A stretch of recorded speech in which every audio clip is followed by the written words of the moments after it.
All right, we are now live. What's up, everyone? Happy Wednesday. We just got some membership renewals go on screen, and I'm gonna post those. But how's everyone doing? I'm just gonna replay those while we chill, wait for people to get into the stream, get their waters, use the restroom, all that good stuff. Okay, let's see. So we just had Matthew. We'll go back 7 days.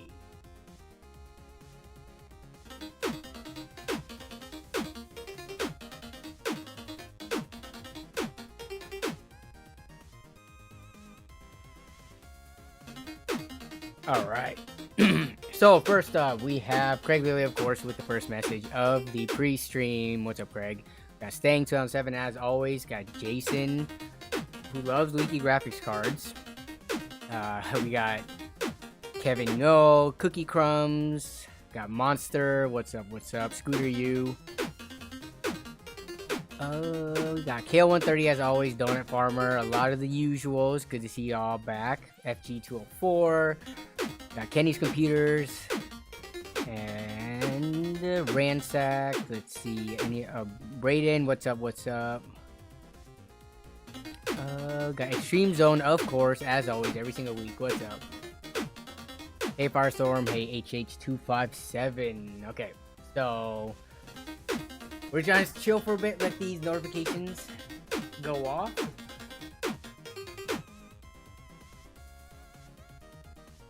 And then, is this playing double audio by chance? It's showing it going off on two different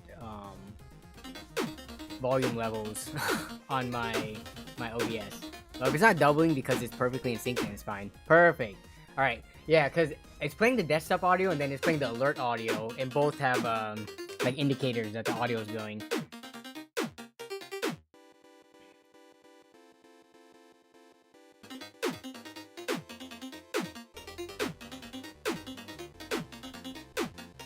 Kevin, with I think you posted it in the deals channel on the Discord server, which why is this browser window not here? Browser window point Discord server. Okay, so in the Discord server, Kevin did post this. $9.99 for a SteelSeries Rival 3 gaming mouse. I have not used this before, but what is the normal price on this? Let's take a look. Supposedly on Amazon, it's normally a $30 mouse. Let's just look at PC.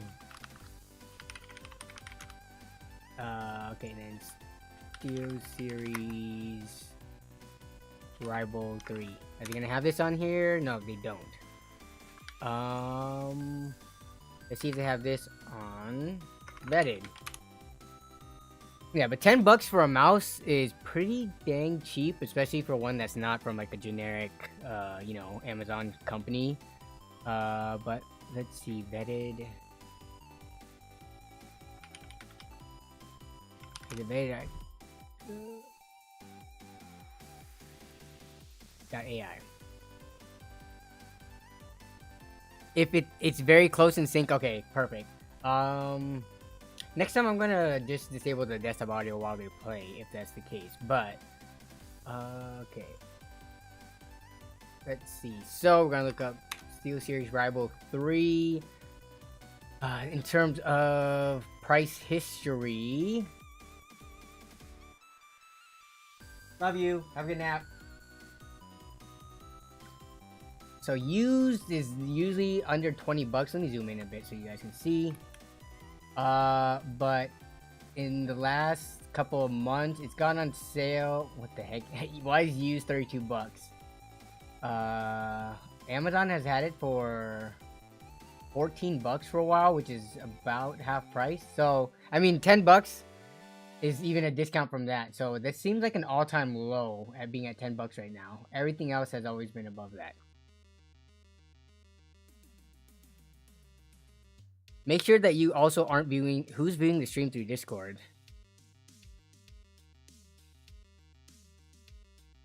You talking about me, or if other people are viewing the stream through Discord?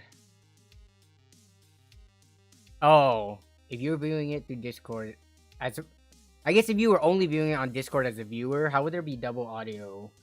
Unless you were playing it on a browser window somehow in the background, but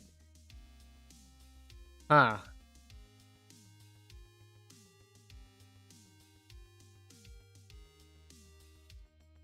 Hey, what's up, Joe? How's it going?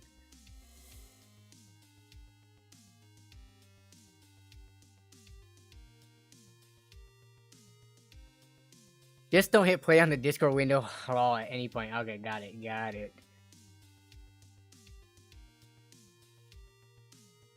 Okay, so just within the last day, we did get a bunch of tech news outlets reporting on leaks. I think it was a Geekbench score of the 4060, which isn't the best benchmark to go by, but we'll take a look at that, as well as to talk about Reddit hardware swap, which I saw people early in the comments. Someone mentioned that they didn't like hardware swap because it was so hard to get parts, because it is like a single listing per post. All the good deals get snatched up right away, and that's just the nature of what hardware swap was.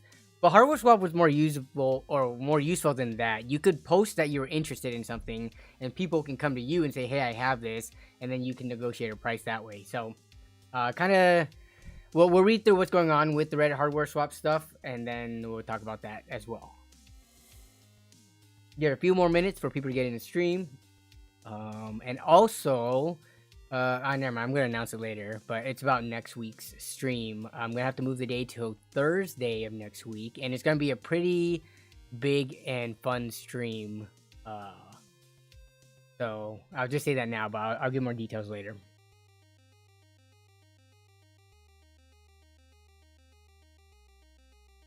Oh yeah, gotcha. Like, so you like hours ahead of time, you open up the stream on the browser, but then when you come back, you open it on a different browser, and then it just starts. Yeah, okay, I see. I got what you mean by the doubling of the audio on the user's end.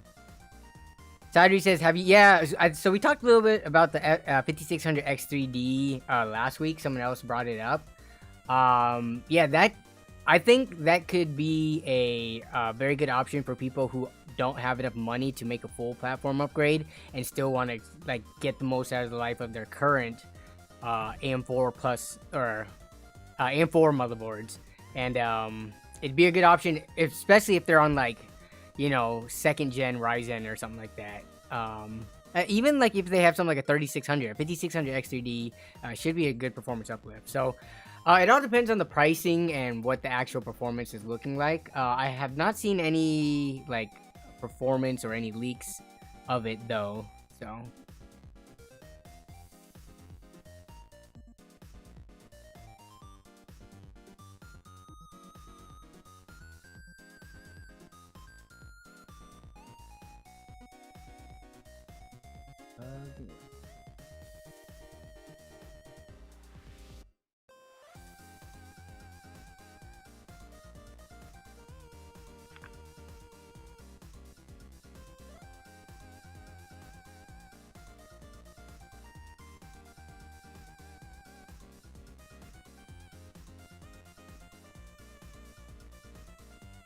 yeah, Extreme Zone may at that point consider the 5800 X3D. It's gonna depend on what the price difference between those two are, and if the gaming performance of the 5600 X3D is close enough, and people don't really care about the extra cores and threads, it'll still make for a compelling like buy. Kenny's computer is having a brand new palette card. Did you buy it straight from Palette's website? Also, I don't know, so guessing would be fun. You don't know what you bought a card that you don't know, and you don't know what it is. Did you buy like a mystery grab bag or mystery grab box graphics card?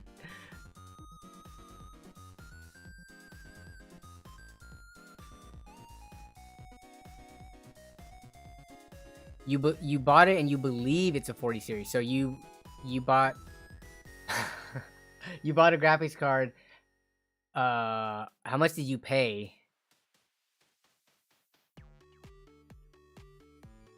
D-Man PC1 says, watching on my phone at work again. Don't get in trouble watching at work. Oh, it's a surprise from a family member because you got scammed. Got it. They want to surprise you. Okay.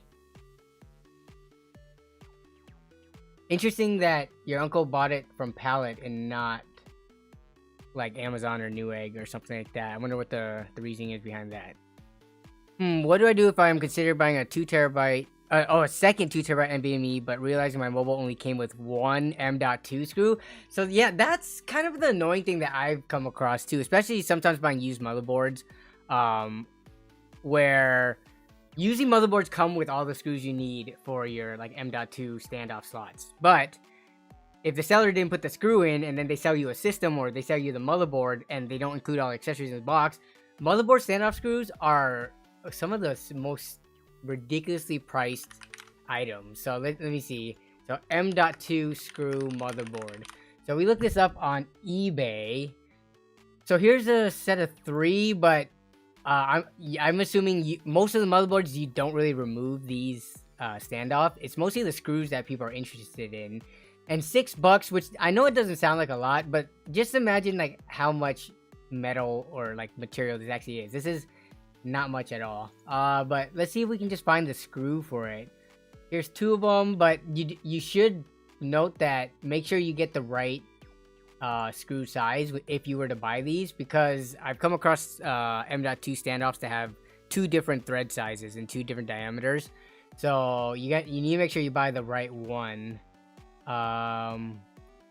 What is this one? So this is for ASUS. You could buy it specifically for that, but so the issue isn't that it's $4. The issue is that it's $4 plus $4 shipping. So you're effectively paying $8, which depending on, especially when you're doing like used builds and stuff, if you're buying an old motherboard for like 40 or 50 bucks, $8 just to get a tiny little screw, that proportion of how much you're spending on screws versus how much you spend on the motherboard is horrible value. So yeah, this is kind of the only choice you have. It's either this or, I mean, this is kind of standard pricing. You're not going to find anything for only like $1 or $2. I don't think specialty hardware stores are going to have M.2 screws. They're just too small. Like, you're not going to be able to go to Home Depot, Ace Hardware, Lowe's, or any of those. You might be able to find a local PC repair shop that could sell you one for cheap. That's kind of like, I don't know. I don't think that's that reliable. Let's look at Amazon. M.2 screw. If we look at Amazon, it's $5. So this is at least free delivery. So $5 and you get 4 of them just in case you lose any or need them in the future. Yeah. I mean, you're going to have to buy a bunch, and it looks like you're going to spend at least a minimum of $5, if not more. Amazon listings for this kind of stuff typically don't go that low in price. It's just not worth shipping at that point if they were to only charge $2 or $3. But yeah, it's looking like a $5 thing, which still kind of sucks because it's just a screw.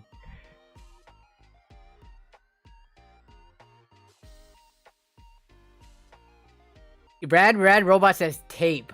So you could tape it.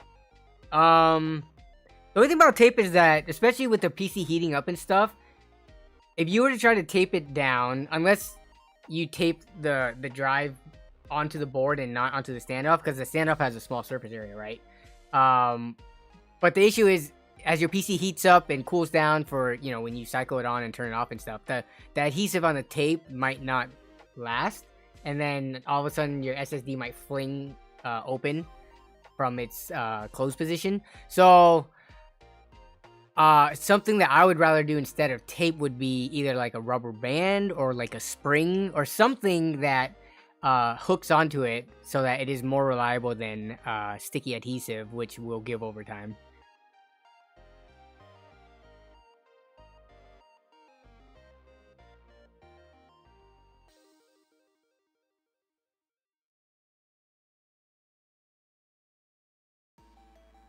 The definition is getting screwed on the price right here.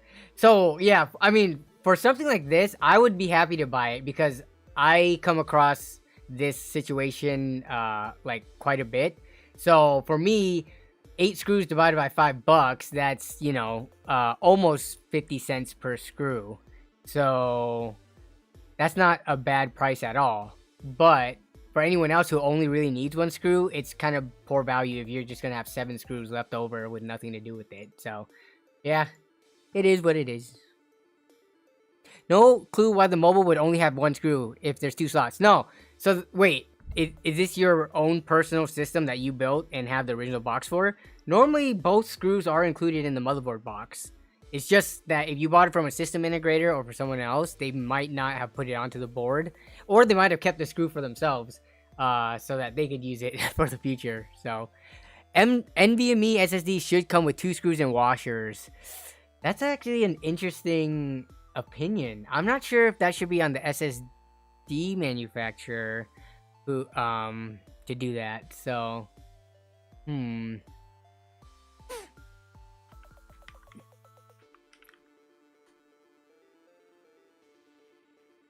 if we're saying that NVMe SSD should come with 2 screws and washers, is that saying that like when you buy a normal hard drive, which nobody really buys anymore, I feel like a 3.5-inch drive, should that come with the mounting screws for the cases? Or like if you bought a M.2, or not M.2, but a SATA SSD, like a 2.5-inch one, should that come with the mounting screws too, like the 4 tiny screws? Or should it also come with SATA cables? So it seems for the most part, the motherboard manufacturer handles that, right? It comes with the extra SATA cables. It comes with the M.2 screws usually. It's just so tiny that it's easy to lose. Yeah, I mean, I would agree with this. I don't know. It seems like kind of a waste, right? Because if you ever bought a motherboard and installed it into a PC, they always have the standoffs in the motherboard already. Actually, no, I take that back. They always have the initial standoff in there for the first M.2. The second M.2 and the little tiny screw, the standoff, they put into like a little plastic bag that's usually not reusable, which is kind of a waste of plastic. Why not just have that already pre-installed into the motherboard? There's already a bunch of stuff sticking out of the motherboard, like capacitors as well as other standoffs. Like for the first M.2, so why not just already have it installed? It just saves plastic from being wasted, and then it just has it on the board so that you don't have to worry about losing it on the side.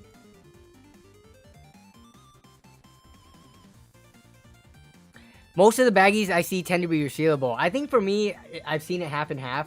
Some of them are resealable. Some of them are straight up like, heat sealed so that you have to tear it. I remember Gamers Nexus making a huge point about this from any manufacturer, basically, if they were using reusable plastics or kind of wasting it. Yeah, so iBlue says mine are usually the ones that you break open. Yeah, it's both. I wonder if I have any on hand.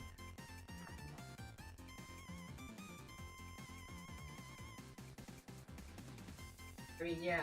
So they kind of look. You could reuse these. These are like little drug bags. No, I'm just kidding. But yeah. So sometimes they do have the Ziploc on them. I don't have any of the ones where you have to tear open because I usually throw those away. Anytime I get these though, I always reuse these. I put screws in it, I put zip ties, I just put any random crap I can think of to reuse these resealable Ziploc bags.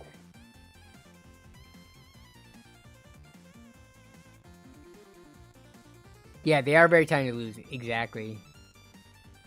Whoa, premium value contest says, I just bought a Crucial P3 2TB M.2 SSD and it actually came with an M.2 screw. What a lifesaver. That's actually surprising. Let's I remember reviewing the Crucial P1 when that first came out like 4 years ago, and I don't remember there being an M.2 screw in there. So let's take a look at let's go back to Amazon. P3 2TB. Let's see if the image shows that. Dang, 2 terabytes for this isn't even the cheapest 2 TB out there. I'm sure there's some that are like a few bucks cheaper, but 2 terabytes for around $80, a little bit more than $80. That's so crazy. And then the 1 terabyte is, you can find 1 terabyte for cheaper than 45. You can find them for I think some of them are getting below 40 now. Obviously lower end SSDs and from different brands that have like their low tier models, but an SSD is an SSD if you're coming from a hard drive. But okay, so does this, oh, they even put in their promotional material. Includes mounting screw. What? Thank you, Crucial out here, the real MVP. I mean, if you need a screw, this you should factor this into the price of the SSD. If you need a screw, this is effectively, you know, $80 plus a $4 screw, as opposed to buying another brand that doesn't include the screw and having to buy it elsewhere. Yes.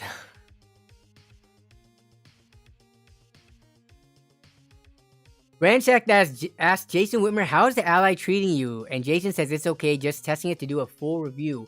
Which, by the way, let's take a look at Jason. Boom. The third Google search. What is your latest video? So, best new Steam Deck RG Ally games to play right now. And then you did your first impressions unboxing. So, if you guys want to see what an unboxing experience of the RG Ally looks like, without having to spend the $6.99, it's $6.99, right? Without having to spend the $6.99, did you put the... You have a Best Buy affiliate in here? You get a Best Buy affiliate link up for the RG Ally. Make some money, Jason. Let's see. Best Buy RG Ally, $6.99. What the frick is the price? Oh, they have the 120. Is the only difference between these two? So you have to pay 100 extra bucks, huh? To go from 512 to 1 terabyte. Is that right? I don't think this lower end model would have like lower specs on the screen or RAM or anything, right?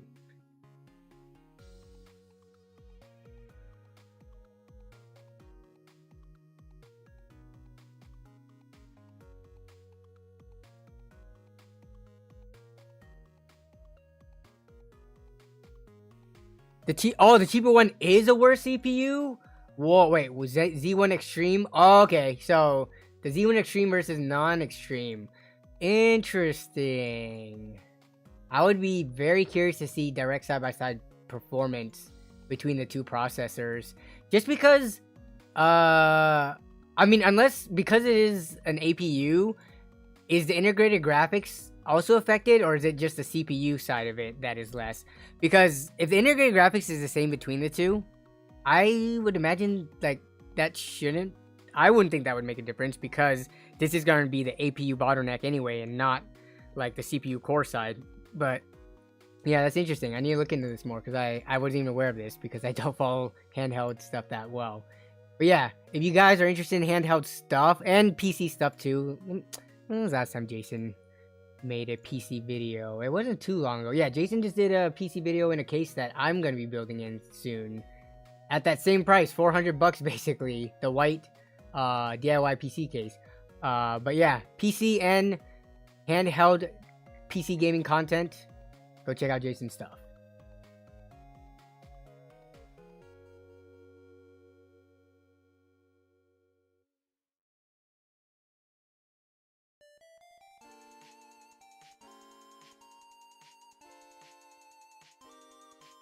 Ransack says, I'm 27 and I use handheld systems. I have kids, so it's hard to sit around to play on the PC. Yeah, and same with laptop too, right? So when it comes to portability, you're really comparing like not a desktop PC if you want to kind of do more apples to apples, but it would be a laptop versus a handheld. But even then, a laptop still requires the way that you have to sit and play with keyboard and mouse is much different than a handheld. Plus, laptop is just more bulky, right? So yeah, I mean, I totally see the use case for handhelds. Not only just if you have kids, but again, the whole commuting thing too, which we've talked about in previous streams.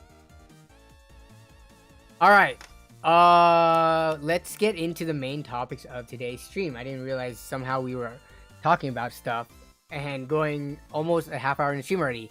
Let's talk about the RTX 4060, which is planned to release June 29th, according to NVIDIA officially. We talked about that last stream, but at the time there was no articles or like any leak specs about it. But within the last day, this one was published 4 hours ago. Here's WCCF Tech publishing this morning at 9 a.m. Here's video cards. Publishing this one today at 9 a.m. as well. So this morning we woke up to some of this leaked news. So let's take a look at the video cards article. So it's set to launch next week, as we know. Let's see.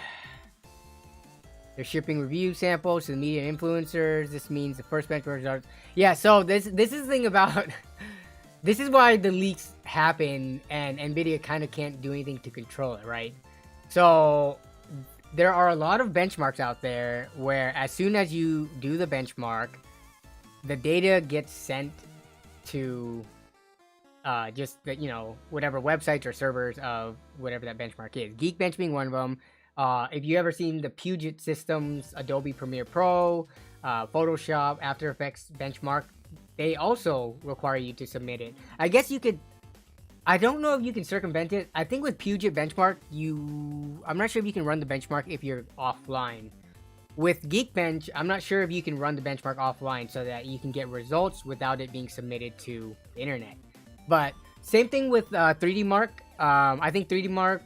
I've never tried running 3D Mark offline, to be honest. But 3D Mark, if you're just running it like a normal person would, being connected to the internet on their normal PC, benchmark results for that gets immediately uploaded to the 3D Mark, website.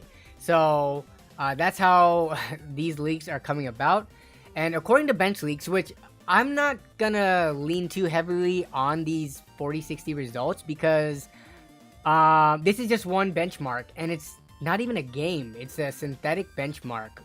But according to BenchLeaks, let's see, the first 4060 tests are already there, including compute tests with OpenCL and Vulkan APIs. Graphics allegedly scored 105 points. Okay, we can quickly put those against popular mid-range GPUs, and we take a look at it. The 4060, and again, take this all with a grain of salt, right? We need to see it across multiple use cases, not just a Geekbench. But it is performing less than a 3060 Ti, which is not too promising. If we look at like the history of graphics cards, the performance of the 60 cards used to align more of the 70 card of the previous generation. That is, a GTX 960 would have performed relatively the same as a GTX 770. A GTX 1060 would have performed relatively the same as a GTX 970. So here, if we wanted to continue the trend, we would have hoped to see the 4060 be on par with the 3070, which I guess we kind of knew wasn't going to happen. I released my video a couple of days ago about the 4060 Ti. The 4060 Ti was already tying with the 3070 in some cases. So that means the 4060 would, being of course lower performance, is not going to be at that level. So that's why it makes sense that it falls below the 3060 Ti. And if we look at the price, the 4060 is supposed to come out at $300. Now, we go to Newegg right now because this is the best place for prices in the US anyways. Amazon prices are kind of whack for some reason, but RTX 3060 Ti, if we look at the cheapest 3060 Ti available on Newegg, it's going to be $330, which I kind of mentioned in my video, $330 to $340. But the issue with this is, this isn't even, I mean, this is a US seller, but this is from a third-party seller.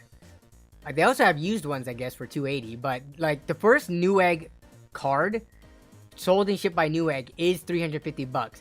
These other ones, you're buying from this Slabao marketplace store, which I don't know about you guys, but if you had the choice to buy between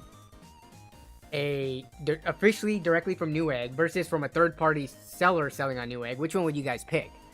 I definitely would prefer, and same thing with Amazon, right? I prefer to buy directly through either Amazon or Newegg because should anything go wrong, I think there's a better chance of them resolving it than a third-party seller who might be a mom-and-pop shop that has less margins to work with. They might be more pushy or pushing back against any returns or anything like that. A la carte Sparta says, if I aim from Newegg, I go for Newegg directly. Pinky Tech said, I pay the premium if it is reasonable. Yeah, so for example, Pinky, what's up, Pinky? How you doing? Example, if you had these two, let's ignore this one because it's not a 3-fan card, right? But we've got, wow, see, 344 versus 350. So the 3060 Ti, effectively, I would say it's like a $340 card. except for this one cheap one, which is 2-fan, but most models are at least that much. So between these two, I think it's a clear choice to buy directly from Newegg for $5 more. But even if it was 340 bucks, so for a $10 difference, would you rather buy from Newegg directly for 350, or if this was 340, buy from this third-party seller? Yeah, Jason says, I rarely purchase through third-party, might as well buy hardware swap. Well, the third-party one's still selling new, though. Maybe used, I could see that comparison. But we're talking about new here, and I guess hardware swap does have new, but that's a whole nother thing. But yeah, if you were talking about new from a third-party seller, it's just, I don't know. I'm sure I've bought from third-party sellers before on Newegg. Oh, and I should specify, I'm okay with buying from a third-party seller if that third party is a direct company, right? Like, sometimes you see, like, Deep Cool or, like, Fantex or something. They will sell on Newegg through their own third-party store on top of that. But Slabao Marketplace, I don't know about that. I don't know. N2 Tech says, easy choice for me. The 3-fan won't fit in the system. Best Buy 275 by PM. Ooh, let's take a look at Best Buy. You know what? Thanks for bringing that up, Jagsta. I totally forget about Best Buy from time to time just because I'm still in the whole mindset of Best Buy is not a good place to buy PC parts, but that has definitely changed over the years. I've even shown it in videos, and we've talked about it in stream from time to time again. Like, Best Buy on graphics cards, especially since the pandemic hit, for some reason. Oh yeah, here we go. I wonder if this is just a temporary sale, because so the issue with this, like, let's say I do a review on the RTX 4060. I don't know if I would comfortably use $275 as a reference price for a 3060 Ti, because this definitely looks like a temporary sale. If we zoom in on the price here, it says it was $320. I don't want to put out a video referencing this price without the confidence of it staying here.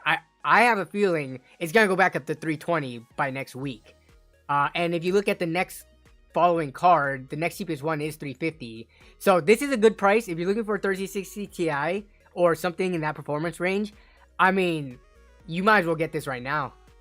The 4060 is gonna be, unless you specifically need like the 4060 AV1 encoding, and if you want frame generation and you're willing to pay 25 bucks more for those. Some people will pay more for those. If you don't care about those things and just want the absolute like lowest price, best value NVIDIA card, I think this is it right here, because this is what 3060 non-TIs are going for on Newegg, like around $275.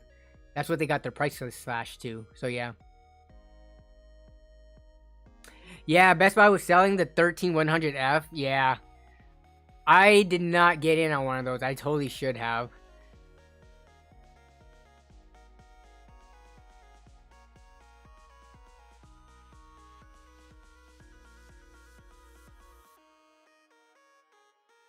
Yeah, so regarding the like, this one's not gonna have actually, let's take a look on Newegg. I don't think you're gonna have to worry about accidentally stumbling onto a third GDDR6X. Let's see if any of these listings have it. I don't think you're gonna have to worry about the GDDR6X versions of the 3060 Ti for any of these comparisons, because let's see, what's the cheapest one? So we got these open box ones, but let's just take a look at new, because we already know cheaper cards or used cards are gonna be cheaper in the market. But the cheapest GDDR6X is 350 bucks. Actually, and this one was the one that's sold by the Slabao. First Newegg one, it's gonna be 350. So so it's not the cheapest card, but I guess I thought the premium would have been a bit more for the two. But if you want to take a look at the performance difference, which I actually GDDR6X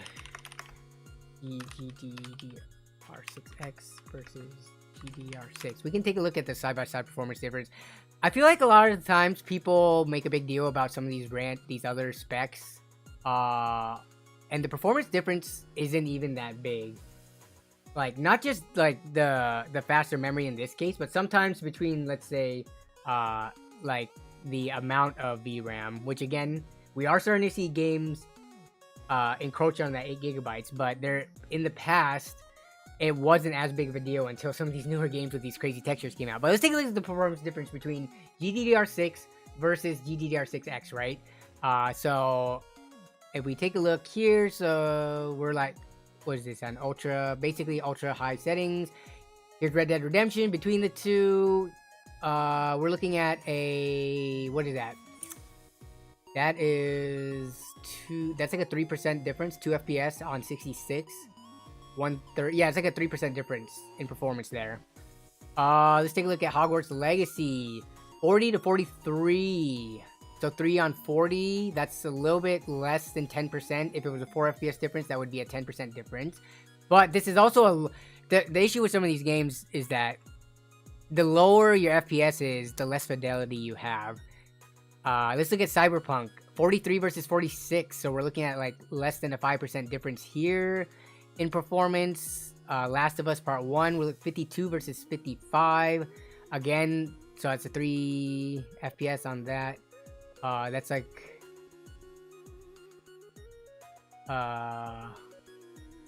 what is that, 6%, a little bit less than 6% difference. Forza Horizon, we're looking at 77 versus 79. So in a lot of these use cases, it's a few FPS. Now if the prices was very similar, or like $5-10 difference, yeah, definitely get the best version that you can. But I think when these cards first came out, the GDDR6X version, it carried a bigger premium over the GDDR6. So taking that into account, sometimes these different versions of the cards, they're not that different when it comes down to the actual performance. Here's Microsoft Flight Simulator, again, 3 FPS. Spider-Man, here's 2 FPS, or 4 FPS. So we're seeing the kind of same story here. So yeah, just keep that in mind.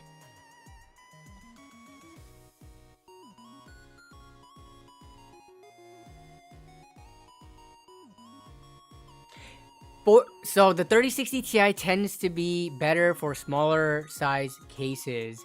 So with regards to size, and sorry, I just missed a bunch of the convo, but with regards to the size, I have a feeling, given how small Nvidia has been releasing things like the 4070 and 4060 Ti, I have a feeling some of the more entry-level models of the 4060 are going to be really small. So we'll see once, you know, people start unboxing it and making videos on it. But in terms of the size, I think 4060 is probably going to be the same size as most of the smaller 3060s out there. So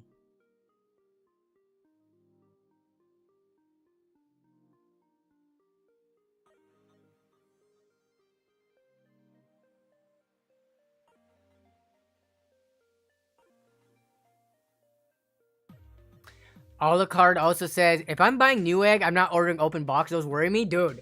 I like open box. I like refurbished, directly from Newegg, right? I've bought open box stuff from Newegg plenty of times because if there's any problems with it, you can return it. I have bought open box stuff from Newegg that were DOA, and then I was able to return it. The only thing is, you have to keep in mind how quickly you are able to test it, because they still do have that same, like, I think 30-day return policy. So you can't just like plan out a PC build and buy parts over the course of like 2 or 3 months, one of them being a used open box part from Newegg. All of a sudden, get all the parts together, build it, find out the motherboard or whatever you bought from Newegg is dead, and then try to return it. Because in that case, they're probably going to think like you messed up the motherboard, right? You have to be able to test it as soon as possible if you're dealing with pretty much anything open box or used. Like, no one's going to want to hear your story 3 months down the line when you finally tell them, hey, this thing actually ended up being dead. Because they have no idea if you were the cause of the death of the part. So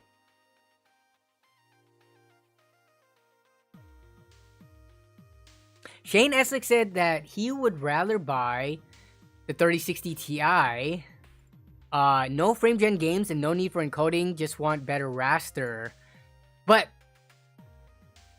again, Shane, $275 from Best Buy is not the norm. Are you willing to pay more for? It looks like it might be a linear increase. If we look at these two, let me do the math on this real quick, right? And we're just basing this off of one benchmark because that's all we have right now. So 99419 divided by 104776. So we're looking at a 5% performance difference between those two. The price difference between a 4060 and a 3060 Ti is going to be between a 4060 Ti, it's going to be more than 5%. If we're comparing like $330 to $300, that's a 10% difference. So even though you're getting better raster performance, and again, I'm not simping for Nvidia, I'm just doing the math here. I haven't played with these cards to determine the value, but I'm just saying, yes, for the 3060 Ti compared to the 4060, based on the benchmarks that we're seeing right here, this is a 5% difference between these two scores. But $330 versus $300, that's a 10% difference. So FPS per dollar, the 4060 in this case is still a better value. Let's see, what else do we have in this article? Please note this data is based on official Geekbench ranking. The ranking averages all results. So graphics card, which were available for a longer time.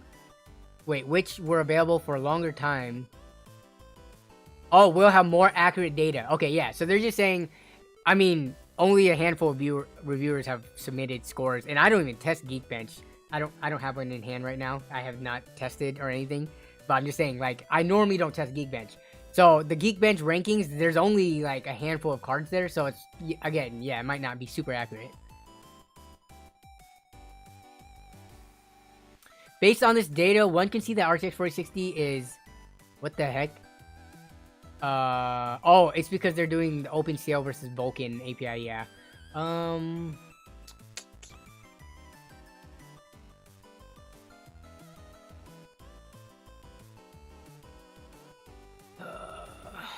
And they're both faster than the 7600, but the 7600 is already lower price.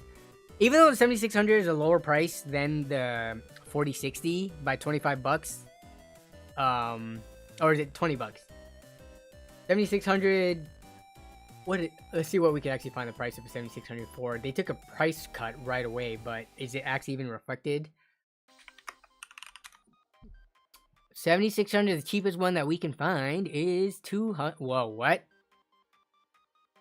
This is also from Slowbow Market. Okay, then let's see. This one's from Newegg. Yeah, for more fans. It's a different model though. Ooh, Sapphire. Between these two, it's only a $5 difference. But this one comes from Newegg, and this one comes from with the 3-fan model. But this is the Sapphire version, and I am a fan of Sapphire. FXX is fine, but I just personally like Sapphire. My first like 3 AMD graphics cards for my own personal systems were Sapphire. I bought like brand new, not used too. So I just kind of have a history with them personally. Amazon has some pretty good GPU deals. Let's take a look in comparison. So RX 7600. Yeah, and yeah, you're definitely right, Jason. I have been seeing them. Yeah, so 270 here for the XFX version. So the price difference is the exact same. Amazon finally being competitive. What do we have here? 260 for this one. But yeah, there's a handful of models here. Sapphire one for 270. Oh, what? Yo, if you use this $27 coupon right, yeah, I'm gonna link this. I don't know who needs to buy one right now, but if you use this, and this is through Amazon too, so quick Prime shipping, I think usually, I'm not logged in right now, so it's not showing me if it has Prime or not, but there is a $27 coupon right now. This brings it down to $243. Huh. This is pretty good.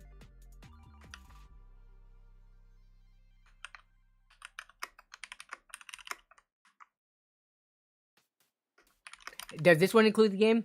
Apply now, get a gift card. Oh, with Resident Evil. Yeah.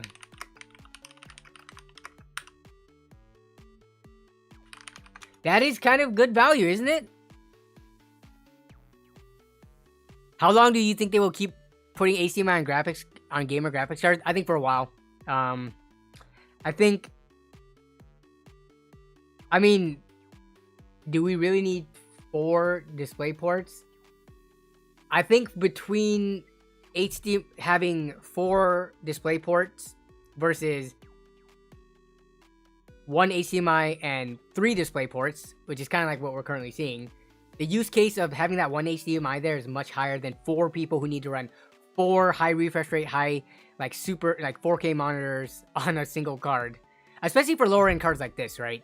Like maybe on higher end cards where you're pushing it out to like really high end monitors, you could justify getting rid of HDMI. But I think a lot of people remember DVI and even VGA stayed on graphics cards. I feel like long after HDMI became more of the standard. So yeah, I like the HDMI still being on there. Not all my monitors are running high refresh rate 4K or stuff. Like some of my side, secondary, or third monitors at times, it's more convenient to have it as HDMI than to have it as DisplayPort. There's a cheap 6650 XT. Let's see. Dang, is AMD really trying to slash these prices like crazy? Whoa, so we got the MSI Mech. Okay, so let's see. We've got 244 here. The MSI Mech is going to be also 260. That brings it down to 234. And does it come with the game? Wow, Resident Evil 4 was selected. It does. Wow.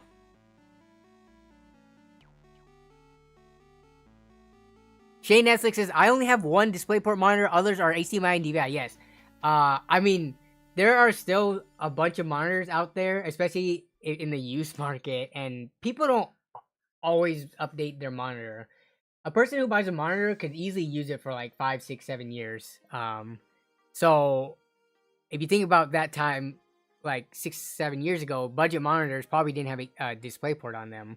A lot of them just had DVI, VGA, and HDMI. And the HDMI was like the more premium one of those. So yeah, I think HDMI is going to stick around for a while.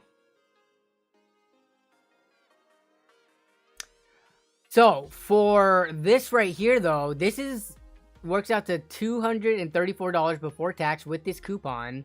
I gotta get this into the deals part of the Discord server. But yeah, here, I'll get a link to this as well if y'all are interested. So 234.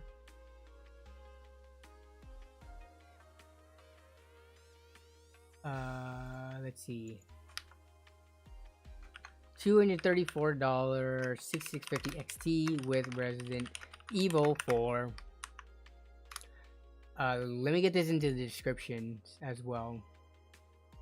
You can resell the game. Yeah, so you can resell the games. I actually have bought games this way. I bought Diablo 4 from someone who bought an NVIDIA graphics card. Now, what is the legality of this? I don't know. I mean, I think these probably say not for resale, but you know what? Everybody except for these companies wins at the end of the day, right? Like, someone who buys a graphics card who does not need the game, they win because they recoup some of their costs. And someone who is looking for the game is able to get it for a little bit cheaper. So at the end of the day, the two customers win, and I guess the Resident Evil Capcom loses because they don't get a Steam sale. But are we really gonna feel sorry for them? I don't know. You could say you gifted it to the person and then the other person gifted it back the money, but Evil for AMD code. Yeah, but if you look at it, let's say you want to buy are people not selling it on here? AMD GPU Resident Evil 4 GPU code. Did eBay outlaw this? No, it's right here. No Steam. Let's see. Some of these are fake. You need to be careful if you're gonna buy some of these. This is Steam offline, so do not buy any of these for really cheap. These ones, if you guys weren't aware, these people, they set up these Steam accounts and then they sell that Steam account's info to a bunch of people to use, kind of like sharing Steam accounts. And they tell you you have to use it offline and play offline, because when you log online, Steam's gonna know that it's being logged in from like 100 different computers around the world. So they give you access to the Steam account that is permanently pretty much offline, and you can play the game offline there. Don't buy this. If you're gonna buy something, buy one where you can apply the game code to add to your game library. I'm not seeing any of those here though. I wonder if they outlawed it here. So yes, Aaron, you are correct. about that. So when you buy these cards, they do require you to have a specific GPU. In this case, it looks like you could have an RX 6000 or 7000 series graphics card. The thing is, though, you activate it on an account that gives you a Steam key, and that's how I did it. Like, I bought AMD game bundle code before, and I didn't have to hardware activate it because the other person made an AMD account. They went to the gift portal, they redeemed it with the correct graphics card, and then they got a Steam key that they were able to send to me. So if you are to buy one of these resold game codes, just make sure you're reading through the fine print and the person on the other side knows what they're doing. And if they do, then you could possibly get Resident Evil 4. They're probably going for what, 30 or 40 bucks, which is cheaper than the 60 or 70 that's going for brand new on Steam. So yeah.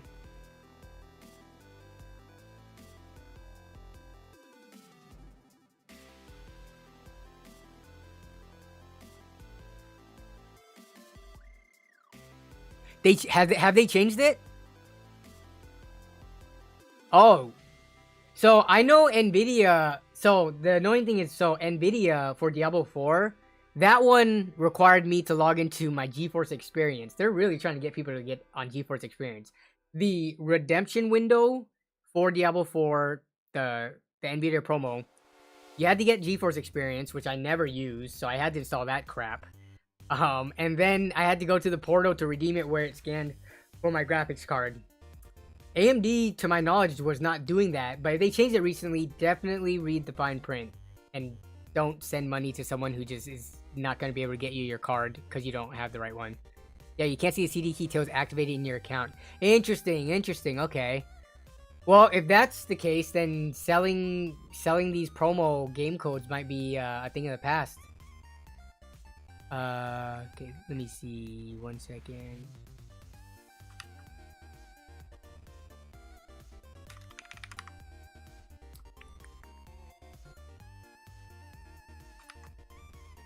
I'm just updating the description real fast.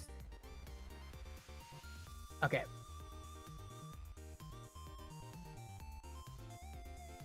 KL13 says, I forgot to claim my code, so I forgot one way or the other. Extreme Zone says, gee, these streams fly by. Almost an hour already. Yes. How have we already been an hour into the stream? And we kind of get off topic, but still similarly on topic because we are still talking about graphics cards around the $300 price range. So let's finish up this article on video cards. I'm not sure if there's anything else useful here. So same thing, 128-bit memory bus, which is not that surprising given that the 4060 Ti was that. So it's not like they're gonna make the 4060 256 or 192.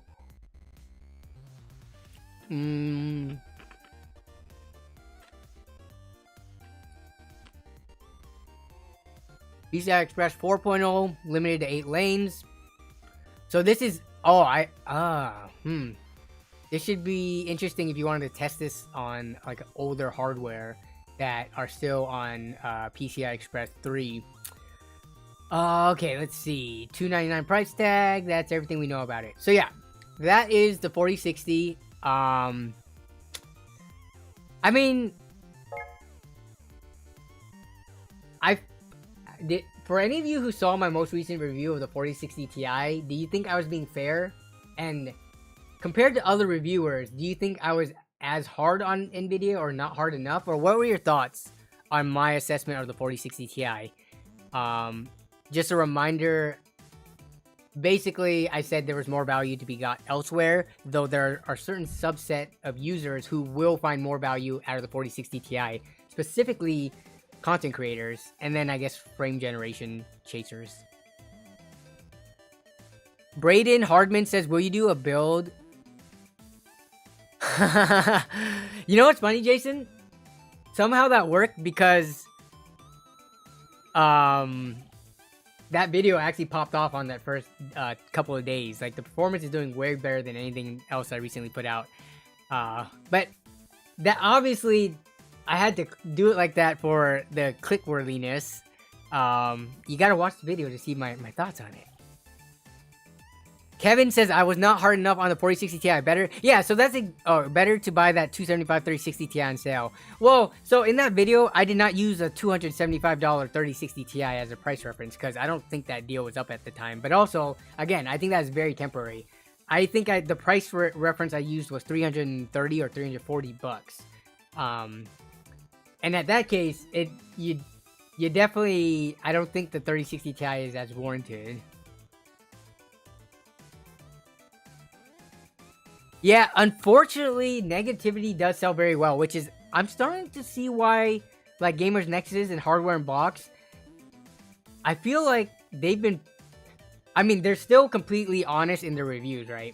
They completely show the data and give their own opinions, but compared to, like, maybe 4, 5, 6 years ago, I feel like there's definitely more negativity in titles and thumbnails than before. Because, again, negativity, drama, that stuff sells.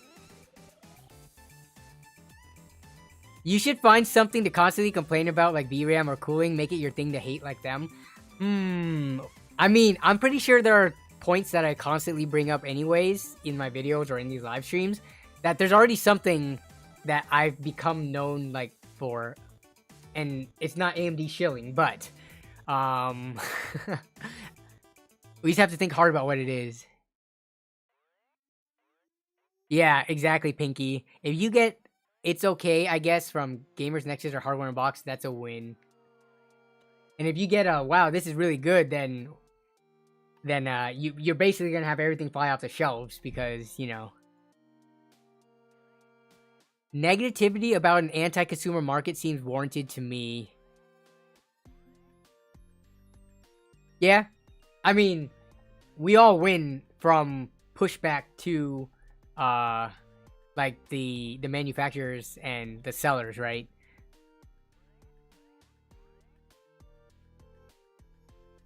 Someone says the RTX 50 series is supposed to be coming out soon. What? Okay. If by someone you mean those channels that are just rumor mills for this kind of stuff, then I wouldn't listen to them. Like, why are you already thinking about 5000 series when we're not even done releasing 4000 series? It's only been like 6 months since like the 4090 release, right? That was back in December. So Nvidia is not going to release another graphics card that soon afterwards. Otherwise, they're not going to make any money on this generation's. They're going to space it out.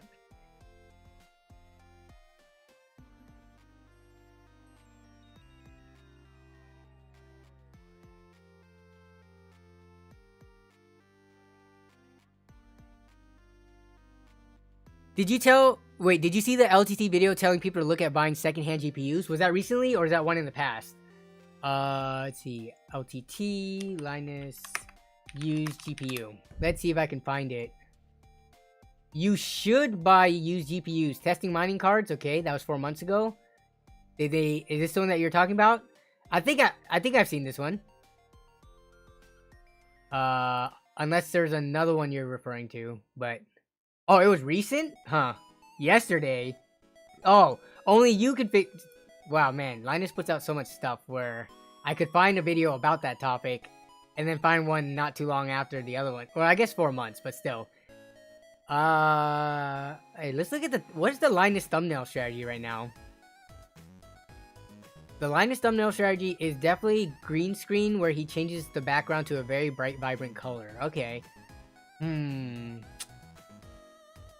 I've never really been about that green screen, vibrant color thing with the cutout. Maybe I should try that.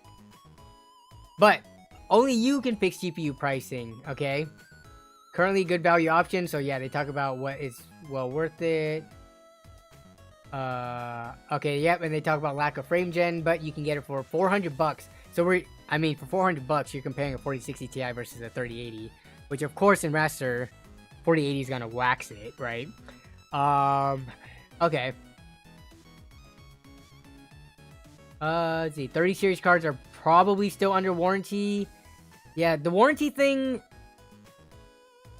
it's an issue. So some manufacturers, I believe, don't transfer warranty. So like if a card has gone through the hands of like 1 or 2 people in the used market, I don't think the warranty transfers like every single time. So warranty's never been a big deal for me. Like I've never bought a used graphics card and asked the person, hey, can you help me transfer the warranty, or does it still have warranty on it? Okay, what else? Don't pay deposits. Okay, I need to watch this off stream, but okay, so here's another take on don't buy new graphics cards, but yeah, I need to watch this all in full to see what he says about stuff like the because the 6000 series, I think buying brand new is perfectly fine. With that sale, the 7600 for $243 looks like a pretty good deal. But yeah, some warranties only serial numbers like need EVGA. Yeah, so I've actually good thing that you brought this up. For EVGA cards, I bought when I bought my used 1070 that I used for several years. I needed to file like not an RMA, but like they had that thermal pad issues that was going on. So I bought it secondhand. I didn't have the receipt or anything, but I just put in a thing that said, "Hey, I own this card now. Here's a serial number. Can you send me the thermal pad replacement kit?" And they did with no issues. So yeah, EVGA was always known for good customer service though. Too bad they're out of the GPU game now. So I don't know if any other companies are going to step up and fill their void with regards to that renowned customer service.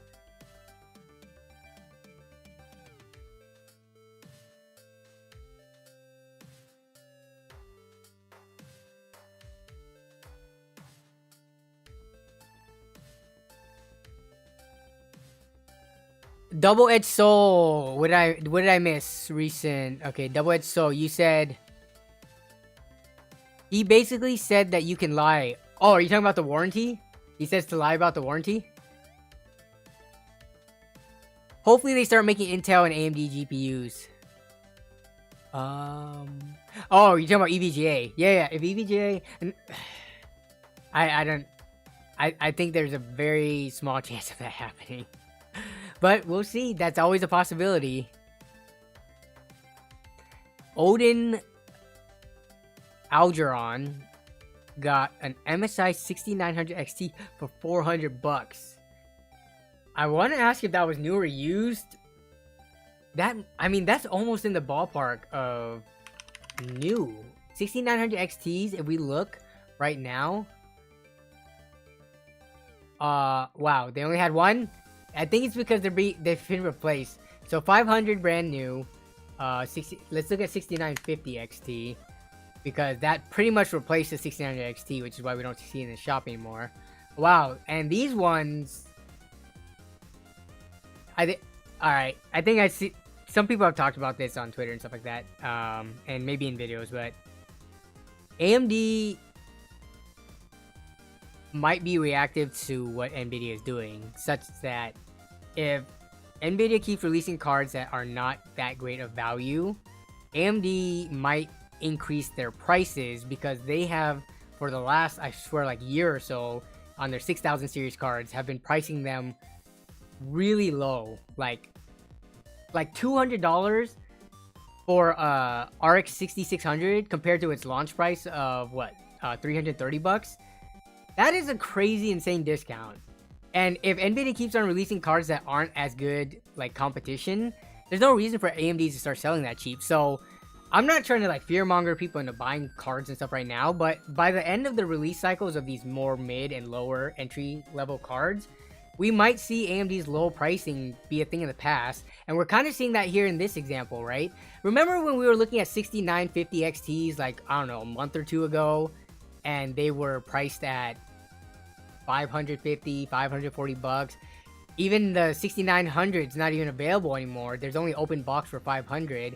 These cards at one point dipped in price to much lower, but I think when NVIDIA kept releasing cards that weren't good value at like the $400, $600 price point, we kind of saw that some of the AMD prices go back up. So yeah, just keep that in mind. These prices that we're seeing may not be permanent. AMD prices might go up because there's no need for them to be that cheap.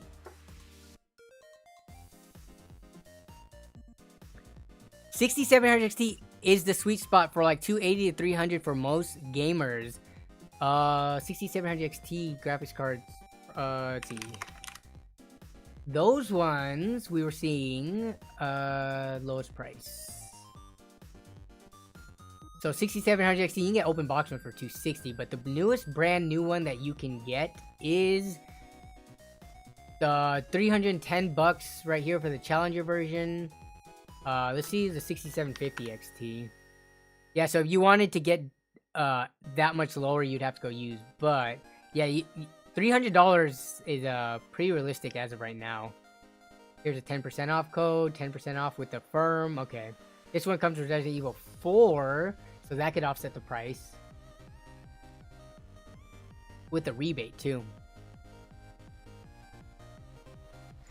Yeah, exactly. During the pandemic, it was cheaper to buy a system to get a graphics card.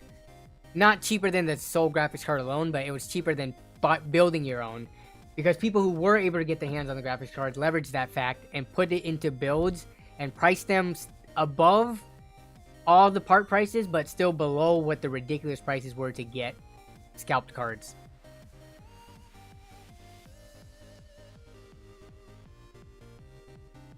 In my opinion, what is the 1080 Ti worth nowadays? Oh man, we're still there's so many. If you think about it, 1080 Ti, that's how many generations old? 1, 2, that's 3 generations old. 3.5 if you include the 1600 series. But it's so hard to keep track of the pricing of all the cards and every tier of card from every generation from all the brands that now exist.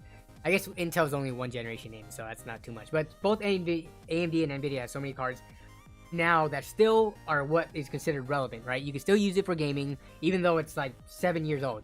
So, 1080 Ti. I want to guess before we look on eBay, because I don't know off the top of my head, but I can give you an answer after we check eBay. So, how much is a 1080 Ti worth? Just given the relative performance of it, I would say 1080 Ti. Going price on eBay,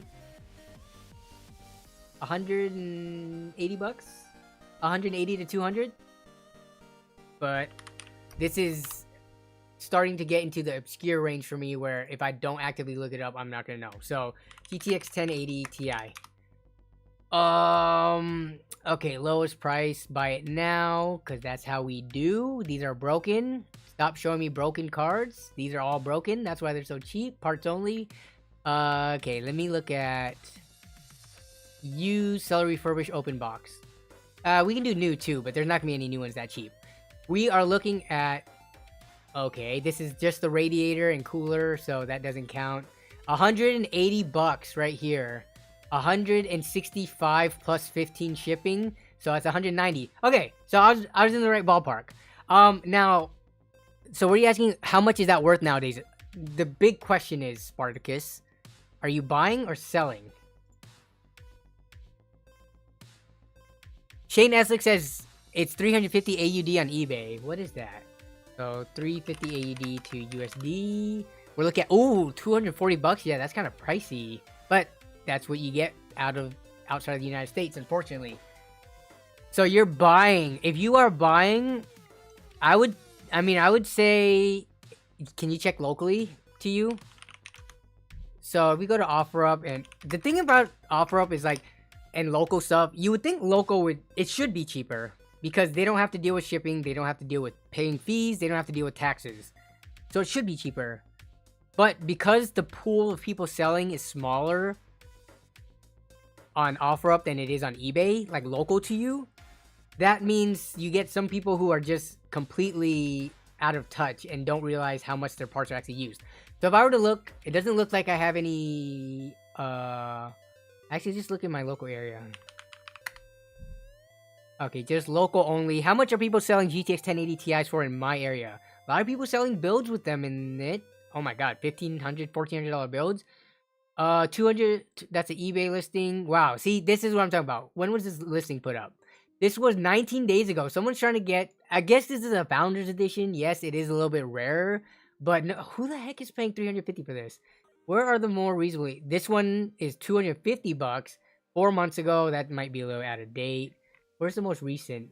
This is This person's trying to sell this card for $450, listed 19 days ago. So this is what you have to deal with when you're trying to buy local, even though you could sometimes get a cheaper price. So, to answer Spartacus's question, I mean, I'm not sure if I would necessarily recommend a 1080 Ti for 180 to 190 bucks, considering you can get newer cards out there that are more efficient too, for that price, if not a little more. Let's see. GPU hierarchy. We are going to look at let's look at 1080p. Okay, 1080 Ti. You're looking at, I mean, you are competing at the same levels of the RX 6600, RX 5700, and 5700 XT, which I recently bought for 120 in my local area. It was a good deal, but you can find RX 5700 XTs for like 150 bucks.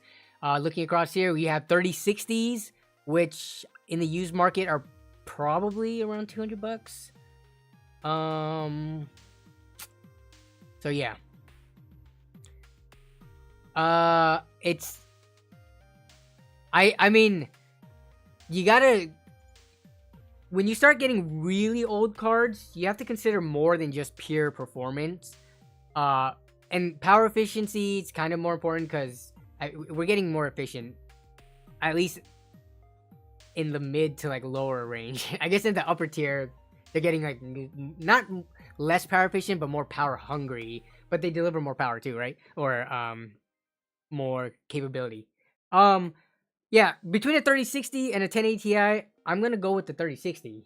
Like it's got ray tracing, which I know people, I don't even care about ray tracing, but the fact that it has second generation ray tracing is still something that you should not scoff about.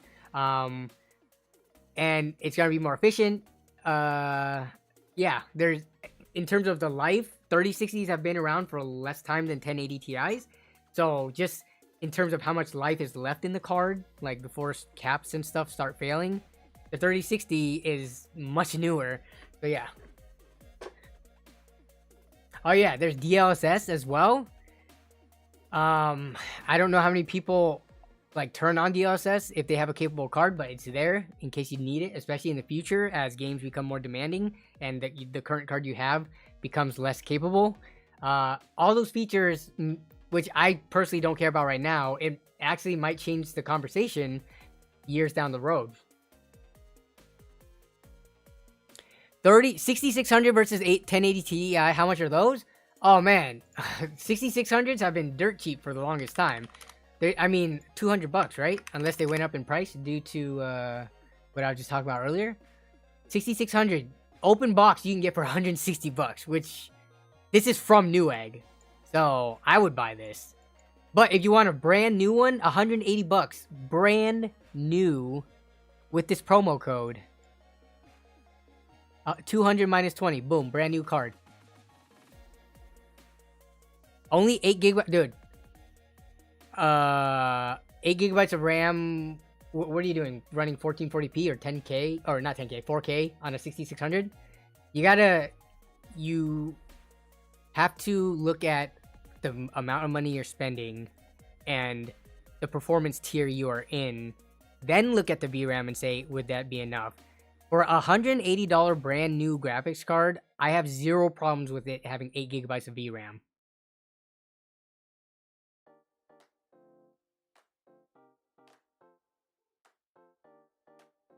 I don't think you're thinking clearly if you think a 1080 Ti, given how old it is and being used, I don't think you're thinking clearly if you think that's the better value at the same price. When did the 1080 Ti come out? Release date. 1080 Ti came back out 2017. Let's just assume the person didn't buy it on launch, but they bought it a year later. So that's 2018. You're talking about a card that is 5 years old, potentially 5 years of life on it, used, warranty's well over, more power hungry, all those things for the same price.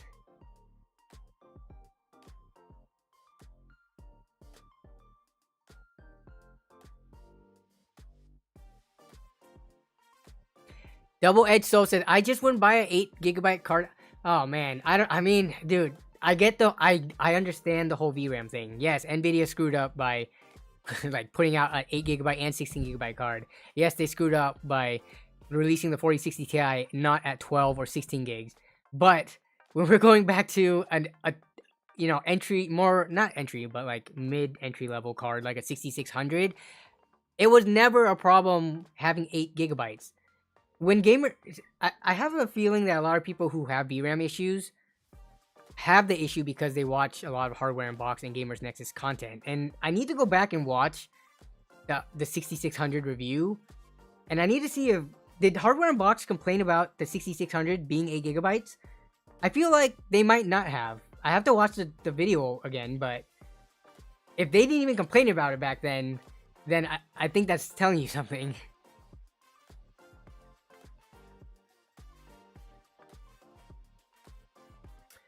I'm going to pull that up right now. And then we can talk about Reddit, because we are over an hour into stream. Alright, let's take a look. Hardware Unboxed RX 6600 review.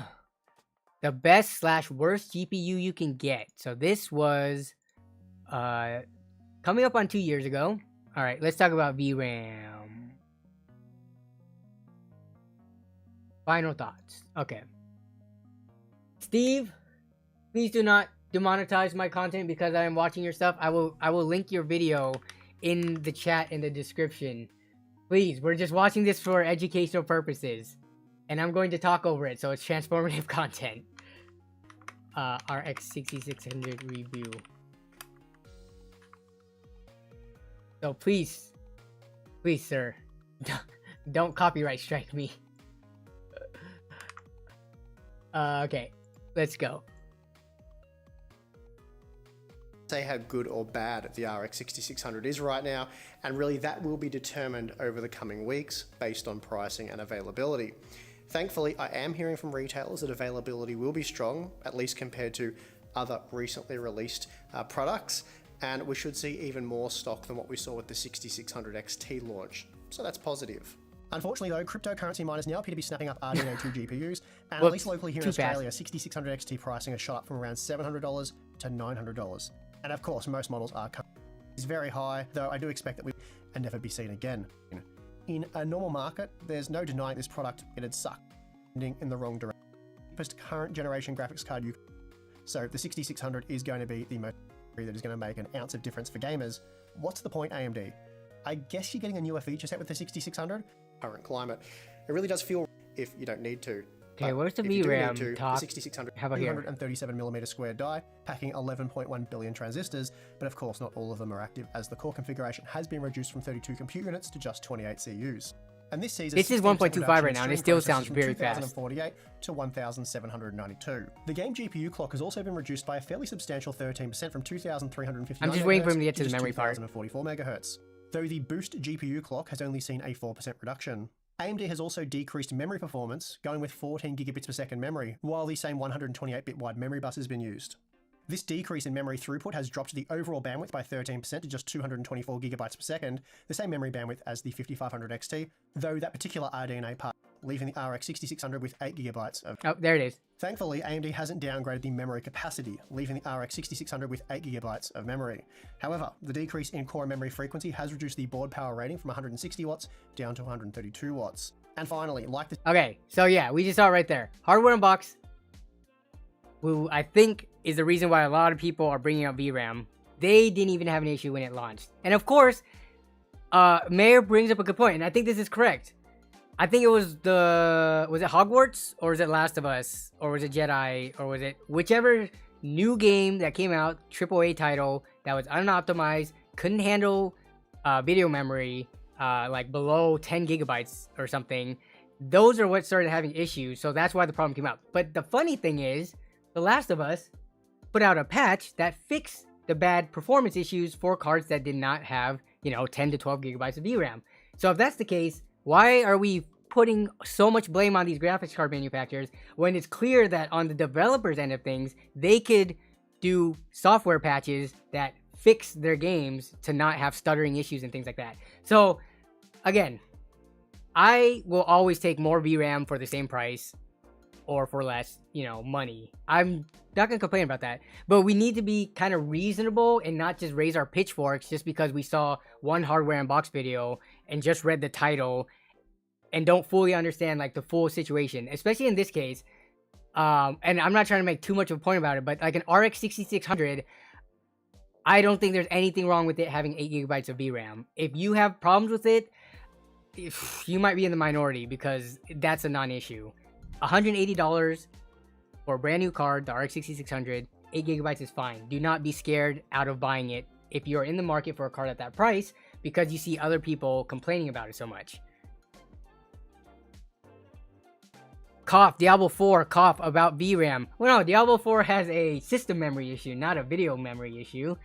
What was this? I don't remember what the VRAM I mean, it uses a lot of VRAM if you have it, but again, I'll complain about that on more expensive cards.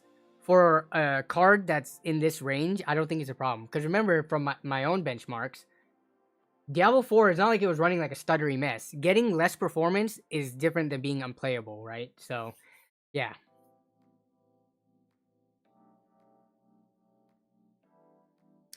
I can't pick up the stream. Can you please talk at 1.5 speed? Thank you. What if I just did the whole stream like this, where I just talk really fast, and it sounds like I was at 1.25 or 1.5? What if I did that the entire time? You know, people have told me in some of my older videos that I talked way too fast. So ever since then, I've made it a point to like slow down and like, you know, relax more when I record videos. Yes, exactly. Yeah. XQC stream. Except XQC, he doesn't even say coherent sentences. It's amazing. The things that he says, it's just like partial thoughts strung together.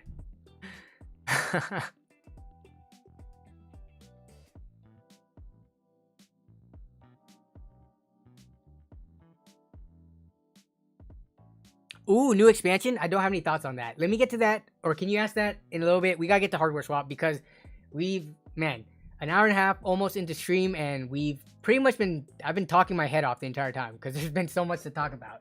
But okay, hardware swap. First poll of the night. Where's hardware swap? Article. I had it up. Where art thou? Okay, here we go. Have you ever bought or sold anything on Reddit hardware swap? Yes, no, and then I don't have it available in my country. Not available in my country.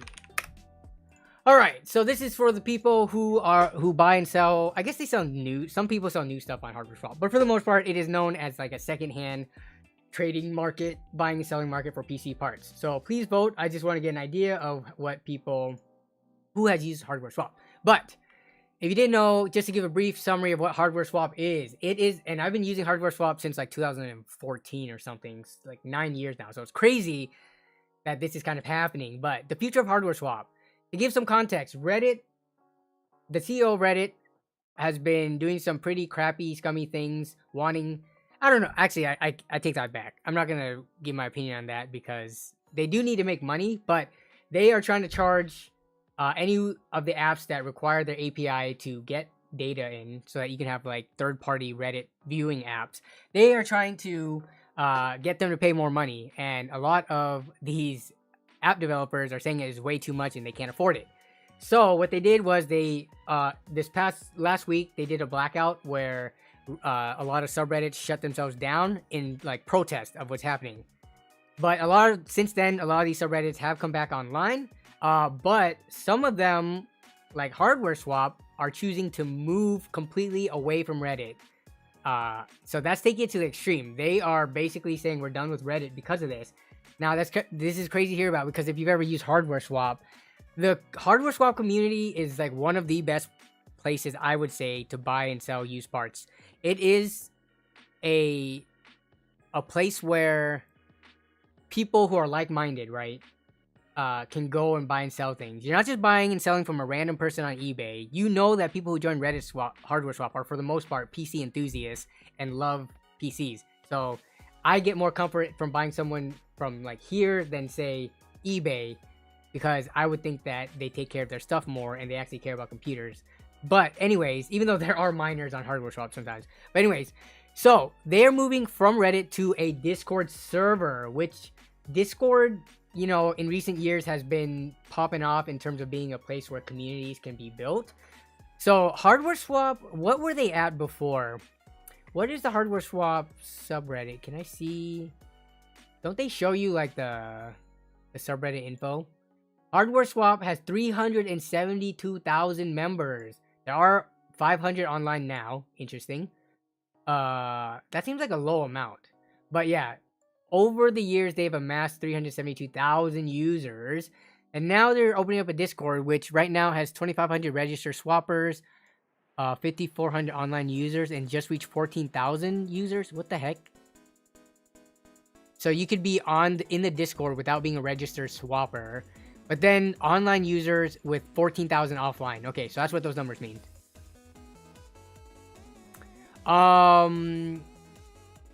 They're still doing the trade confirmations on there, but their plan is, this is such a weird thing from them when I read this. So our hardware swap has decided to cease trading and market services on Reddit, and we have moved to hardware swap market Discord. This subreddit will reopen as a community to support the Discord server, which is kind of weird. Like, you're saying you're gonna leave Reddit because of what's going on in protests, but you're still gonna be doing things here. Why even be on Reddit anymore? Like, I mean, I understand to delete something that has had this many years of work put into it, it's very difficult, but they want to use it as a place to post memes about the shenanigans we get into Discord. I don't even know what that means. And a place to reach out for help should you have trouble getting into the Discord. So that makes sense. But posting memes about shenanigans we get into Discord. So in the Discord, you will have some kind of conversation, some kind of meme get made, and then they said to post it to like a meme-filled Discord, a subreddit. This just feels so weird. Being a mod is all they have. Okay, yeah, exactly, right? So the subreddit is closed right now, yeah, because they say we do not have a date for the subreddit to open, but we hope it's soon when we so it's technically closed right now, so I guess that's why there's only 500 online. Let's see, they're trying to user flare. Okay, that's fine. Why are we doing this? Many users are standing together at current events regarding API changes that Reddit decided to make. Okay, yep. They do understand that they should not be expected to cover the cost of the API use. They are willing to pay, but it's just how the amount that they're being charged is ridiculous. Let's see. Okay.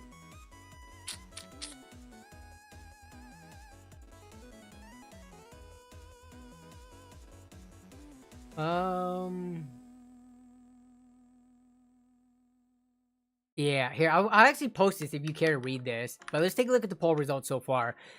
So, have you ever bought or sold anything on Reddit Hardware Swap? Of the votes so far, about... So, yeah, there is a fair amount of people who don't have it in their countries. They do have, like, Hardware Swap EU and Hardware Swap Australia and stuff, but it's... I mean, it's gonna be mostly US users using the main Hardware Swap.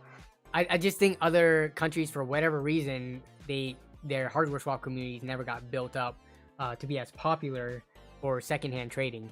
But of the people who voted, so between the yeses and the nos, we're looking at a 5 times difference, 15 versus 75%, which, yeah, way more people have not used Hardware Swap than they have.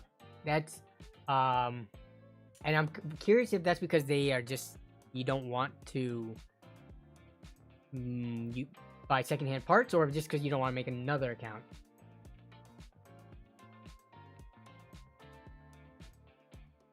Imagine 300k people being held hostage because they don't want to lose power. Okay, here we go. This is where you protest the protest. So Hardware Swap decided to all of a sudden... I wonder if they even... Did they put this up to vote for the community members? So, moderators of Hardware Swap have protested Reddit by making a Discord server. For those of you... I think it's actually a kind of crappy move. Especially if they didn't put it to a vote to the community. So... I can protest that by not joining their Discord server, and other people can join in if they don't like the decision by not joining the Discord server. So then they're gonna have some low numbers for like a long time, and maybe they'll come back. I don't know, man. This is just interesting to see. Last time I bought something for Hardware Swap was that FX 8350 from earlier this year. So I used to buy a lot more from Hardware Swap, but in recent years, because it makes for more fun content if I go pick it up in person, I try to do that. Or eBay sometimes just has more availability, because again, as someone mentioned earlier in the stream, Hardware Swap, you can't find as many listings, of course, as something like eBay, where for like one given processor there will be many available, whereas on Hardware Swap there might not be any live listings for it. So yeah. You don't think there was a vote, Kevin? Okay. Yeah, I mean, let's see. Inactive, dead. Okay, so this is, I wonder how much truth there is to this. I mean, there's no reason for it not to be true, right? But the Hardware Swap, in answering, they said, this will kill the Hardware Swap community / guest less activity. They say, make no mistake, the total subscriber count of 370k or whatever is completely irrelevant. It's filled with decades of old accounts and people who clicked subscribe and never came back. Daily activity is much more important, and Discord listings are already 35% the activity of Hardware Swap with only a 1 or 2 day life. I don't know if I completely believe this, because I feel like Discord servers are the same way too, right? There are a lot of Discord servers that build up a big like number like of users on it, but then when you actually look at the Discord, a lot of times it's like the same people talking, and I mean, come on, you've probably done this. I've done this. Haven't you ever joined a Discord server and then never left it and never check it again? So the problem that they're talking about on Hardware Swap, on Reddit, it could happen in the Discord as well. So we'll see in the long term. Obviously, right now, there's going to be more activity on the Discord because it's like brand new. But give it like a month, a year, what is the activity level going to look like versus Reddit?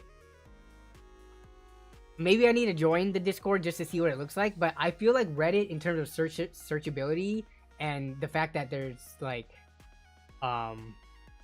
there's no, you can't have chat moving stuff. They probably set up specific channels for listings, but I'll have to see what it looks like to make. Actually, you guys want to go there right now? We can go to the Discord server right now. I can join it right now. Yes, exactly, Jagsta. So this is just based off of what I think. I think Reddit is easier to navigate and search and comment threads and stuff like that, because Discord discussion threads, I'm not too fond of them. But am I trying to sell Discord here, Danny? No, I mean, I don't have any issues with Discord. You can see here that I obviously use Discord, but yeah. So actually, let's see. I'm not a fan of YouTube. I only use Discord for rating and WoW.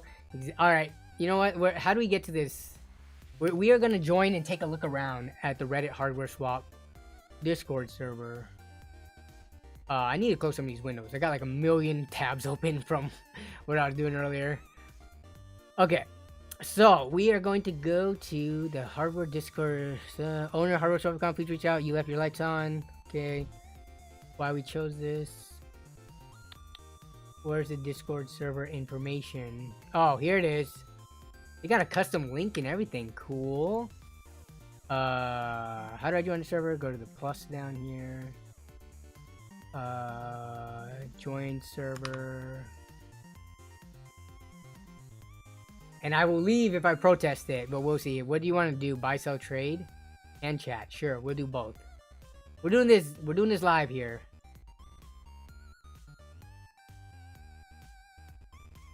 They don't want to be on Reddit, but they won't delete it. Exactly right. Okay. So what oh man, goodness. Every time you join, especially one of these big communities, Discord servers who know that, are on top of things. Because my Discord server is not this fancy. Like, with all these different, like, you have to, let's see. Let's read the rules. All this stuff, I'm sure I'm fine. I'm not, like, gonna be racist or anything stupid like that. So, you must have a swapper role when mentioning you have something for sale, okay? So, you have to get the swapper role. I'm just trying to browse here. Server roles. Swapper. Okay. Elite Swapper. Old users of the server. Many were active. Okay. Club 100.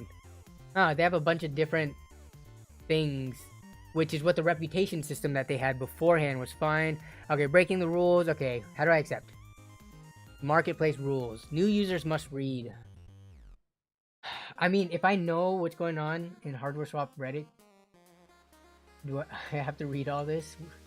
This is a community by the community. Users that moderate and manage the servers are volunteers. They do not get paid or compensated. However, they have all been users before they were moderators. They have experience. Yep. They don't. Please take any warning seriously. Yep. Okay. Alright, let's look at the listings. Selling. Let's go. Dang. Look at how many things are on here already. Wow. Within the last 12 hours. Look at this. So I'm scrolling down all this. And it's only 2 days ago.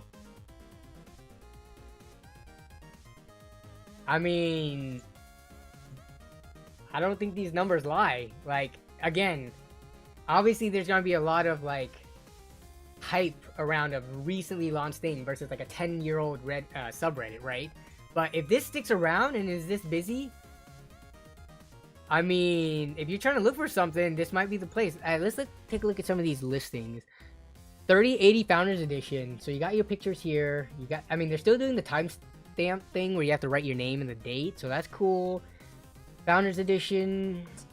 The interesting thing is like people's personal, I don't know, do people try to keep their Discord info private? But if you're trying to use this, unless you make a burner account, like potentially, like with Reddit, you didn't have like a profile picture and stuff like that, right? So there's a profile picture, name, like things to, sometimes your YouTube or Instagram and stuff can be put in here. But they're selling this for $420. Nice. $420 for 3080. Joy-Con stuff. Okay. Nope clearly has stocks in Reddit. It is more active though, can't deny that for sure. I mean, I haven't decided yet whether or not I think this is a good or a bad thing and whether or not I'll stay on the server and support. But looking at it just first glance, and I'll keep an eye on it. Maybe we can take a look at this over the next few streams just to see what goes on. But yeah, this is crazy. And then if you wanted to buy something, look, someone's trying to buy a Steam Deck. And then they have some PMs already. PayPal have large capacity hard drives, trying to buy 10 terabyte drives. I mean, tons of listings. And let's say I wanted to buy something, right? So let's take a search through selling. We're gonna search for, let's say I want an i3 13100F. No, none of those on there. Here. Okay. So you can find listing. So it's not gonna show the title, but you can find posts that has that in it. This person wants those. The deals on 12th gens are so good. So yeah, this is a discussion. So let's say I wanted to find a RX 6700 XT. Boom, right here. I can click on this link. They're selling it. What's the price? Oh, this is for a whole PC build for $770 bucks. Okay, any other listings? Here's another PC build. Oh wait, that's the same one. Any just cards? Yeah, so here's some a lot of discussion stuff comes up when I search for it too, though. So yeah, we'll have to see. Because if you want to find something, I think you would have to just search for it. Oh, you could sort by, let's say, graphics card. Boom. But even here, 6700 XT. Right here. Okay, yeah, with the built-in search per channel, that solves what I was just bringing up. So I think it's good. Shade says, can you get scammed on Hardware Swap? Can you explain how the transaction works? Okay, so this is how Hardware Swap works. Yes, you can get scammed, but you could usually get your money back if you read the rules, which I know I glossed through because we only have so much time. But let's go back and read the rules. You can get scammed because you're supposed to, when you pay for the item, they're supposed to ship it out to you. You have to pay first. Seller pays first in this case. They recommend that you use PayPal goods and service, or like an invoice type of payment system where you have proof that you paid with the description of the item, such that you could file for like a fraudulent, listing should they decide to scam you. And I've made a video on this. Like, some people on here who are trying to scam, they will try to get you to pay with Zelle, Venmo, or PayPal friends and family, which you can't get your money back. So if you buy on Hardware Swap, as long as you use PayPal goods and services, you will be protected if someone does not ship you the item. You will get your money back. But other than that, they do have a reputation system. So people who sell on Hardware Swap, every time you sell, you can confirm the trade. And then they add you like a rep point, kind of like any other website, like eBay, Jawa, which we can actually take a look at Jawa in a second. But the more people sell, the more points they get. So if you find someone selling something and they have 50 plus reputation, that there's a very highly likely chance that they are not going to scam you.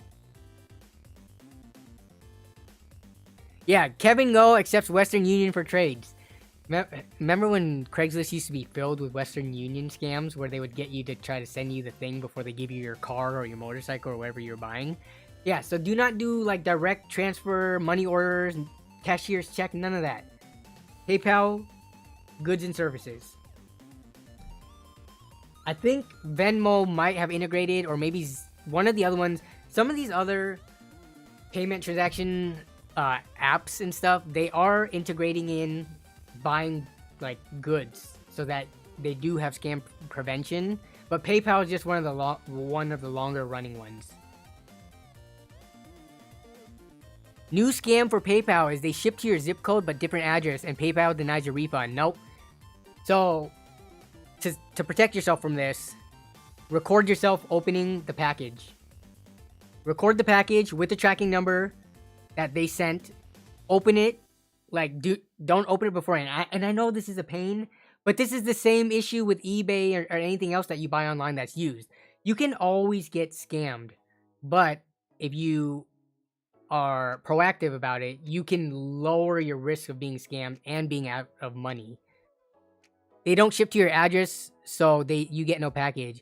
Wait, is they ship to your zip code but different address? No.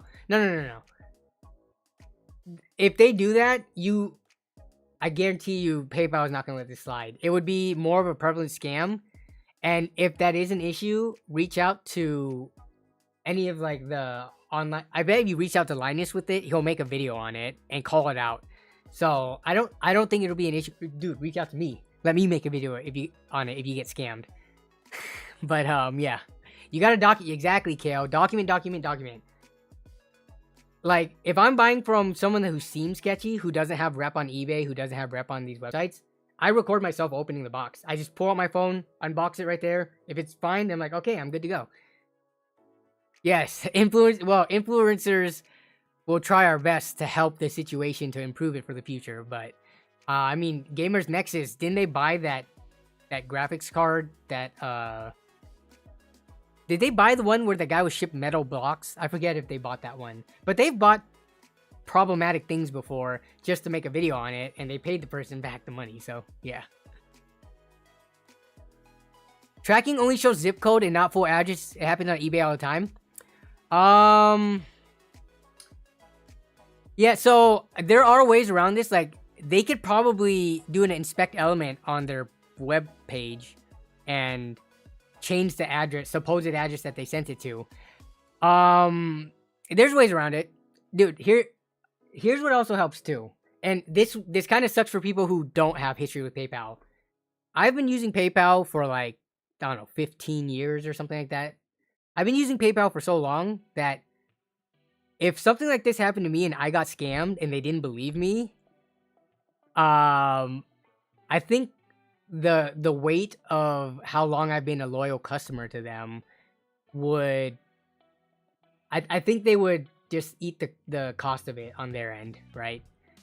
Now this isn't guaranteed or anything, but I'm pretty confident that I'm not gonna get scammed and be out of money if I do get scammed. Hey, what's up, Manny TGM? We are talking about Reddit hardware swap, and now we've transitioned from that into talking about getting scammed buying used parts over the internet and getting shipped nothing at all. Selling on eBay is a double-edged sword, though. On one hand, you have a lot more potential buyers, but on the other, you lose money and fees. Yep, exactly. So, with eBay, it's... I don't sell on eBay. I know the value of my products, and I'm good enough at making listings that if I wanted to sell something in my local area, I could sell it relatively easily at the price that I want to. And if not, I could sell it for a little bit less and still make more money than what eBay would have taken from me in fees and stuff. My goodness, all these gold sellers are trying to add me as a friend on Battle.net for some reason. Mark says, I sold an item for 25 bucks and got 10 bucks after fees. Yeah, that's why I don't sell on eBay. Yes, Hardware Swap is a very good source for parts. I have both bought and sold on Hardware Swap. I like it because you cut out the fees. There is the PayPal fee, which is what, 2.9%, and then that's about it. There's no seller fees. But again, let's is that it about the Hardware Swap thing? I think I pretty much covered Hardware Swap pretty well. Would you accept a video sponsorship from gold selling company if it paid well? No, I can't, because that is actually illegal. So with the gray market keys thing, it's a gray market, right? It's like in between. It's not officially illegal, even though it is kind of sketchy in some ways. Gold selling is directly against the terms of Blizzard. And yeah, I'm pretty sure that's illegal. So I'm willing to cross into like the middle ground of like the gray area. I'm not willing to completely cross to the red area, if that makes sense. Selling gold is not illegal.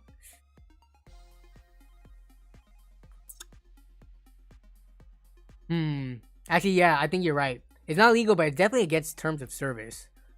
Which you might argue, well, Windows keys being sold in the secondhand market. I don't know what the fine print is. The contract's way too long to read. But you ain't going to jail. Yeah, but I'm trying to think if there's any content creators out there like WoW or Diablo or MMOs that has ever promoted a gold selling website. I don't think I remember seeing that.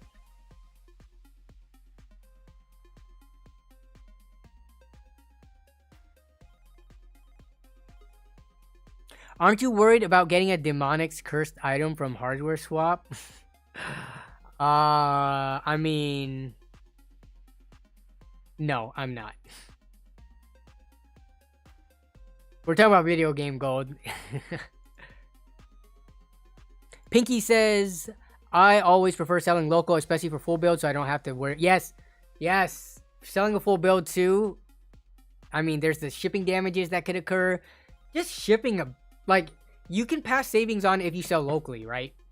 I could sell a PC and someone can buy it for like $300 if I sold it and met up with them down at the gas station down the street. If I wanted to sell that same $300 PC online, even if I say I'm not going to pay for the shipping, the buyer is going to now have to pay $50 to $60 or whatever the shipping cost is. And then now they may be detracted from buying it because of that shipping cost. So, yeah, buying and selling online versus in person, they all have their pros and cons. The biggest benefit of selling online is that reach. You reach more people. People who may remotely in their own areas not have options of like as good of things to buy, and they're willing to pay that shipping cost. So, yeah. How do we join Hardware Swap? Well, you go to this link right here. If you want to check it out, let me see. Go to this. Read the thread. There's a Discord link in there. I'm not going to post a direct link because I want you to read everything and then decide for yourself if you want to join. But go to that. Patrick McGovern says, I always buy parts way low and sell for the fair market value with no markup. That's how I make a profit. Yeah, and I think that's a completely fair way to do it. That's essentially what flipping is, which we went into not a heated debate, but we did go into quite a bit of a conversation about that last week. Just buying, making no transformative like efforts to the object and just straight up reselling it. But you're selling it at a fair market price, so there's no fault in that, right? You happen to have cash in hand to get a good deal. The other person was willing to sell it for that cheap. They could have raised the prices, but they didn't. They sold it for cheap. You got on top of the deal, and you made a profit selling it.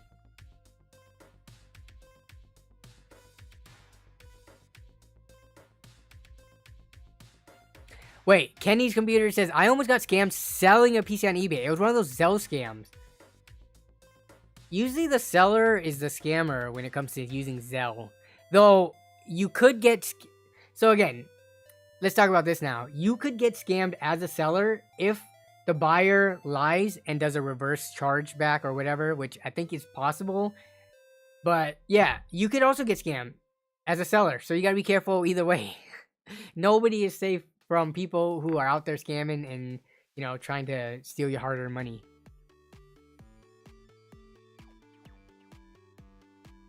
Shipping a PC for you is, wait, 50 AUD? Is that AUD or USD? Because 50 AUD is only 34 bucks, which you can sell for that cheap for a smaller PC, or you can ship for that cheap in the US if it's a smaller PC. But yeah. It's possible with Zelle with hacked accounts. Okay. Interesting. Oh, okay. This is an obvious, like, yeah, so this is pretty obvious. Like, if anyone falls for this scam, then I don't know. Like, you might need to get scammed to learn your lesson. But, so Kenny said they bid a super high price, won the auction.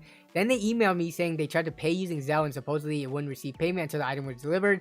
Then I wouldn't get anything. Yeah, so obviously Kenny did not fall for this. But anyone who does fall for something like this, I mean, there are scams that are like actually intricate and are hard to like to pick up, but something like this, if you get scammed by this, then yeah, I don't know what else to say. You deserve to get scammed. It's a lesson for you.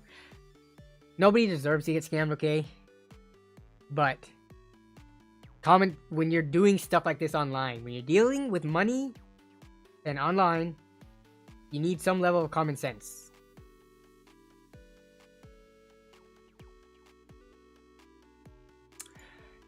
Aerofy? Oh man. Aerofy. Why am I having trouble reading this name? It should be, it's Aero and then like a fee, like geography. Aerofy. Hopefully that was right.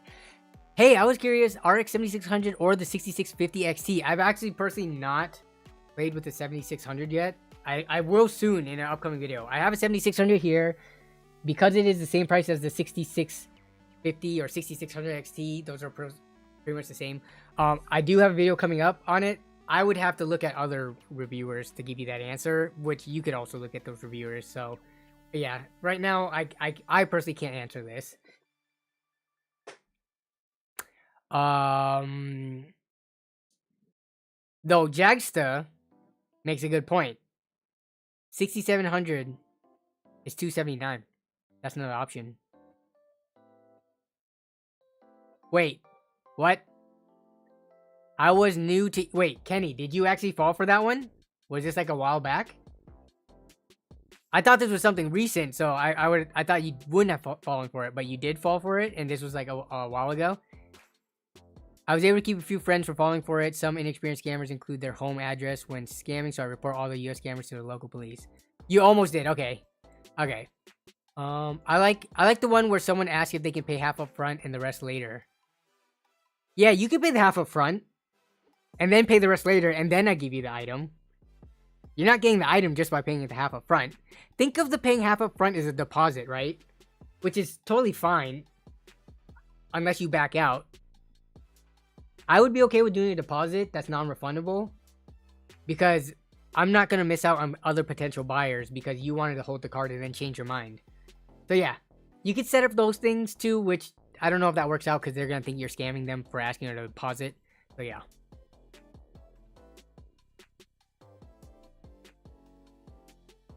Pinky Tech says, selling local sucks too. Someone always wants to trade me for their broken go-kart. Yeah, speaking of go-karts, Jason's favorite topic. Yeah, when you sell locally, if you have a nice product, people are always going to be trying to sell you their broke down car. Are you interested in baseball bats? What are some of the things I've been offered? I've been offered remember that video where I was offered designer clothes, Balenciaga and Off-White or whatever the heck that brand was? Yeah, people be offering the strangest thing. You want my lawnmower? It's a $700 lawnmower. It's a good lawnmower. Trade my $700 lawnmower for your $700 PC. It's a good trade. People are ridiculous. So many people try to trade their go-karts, even for Jason.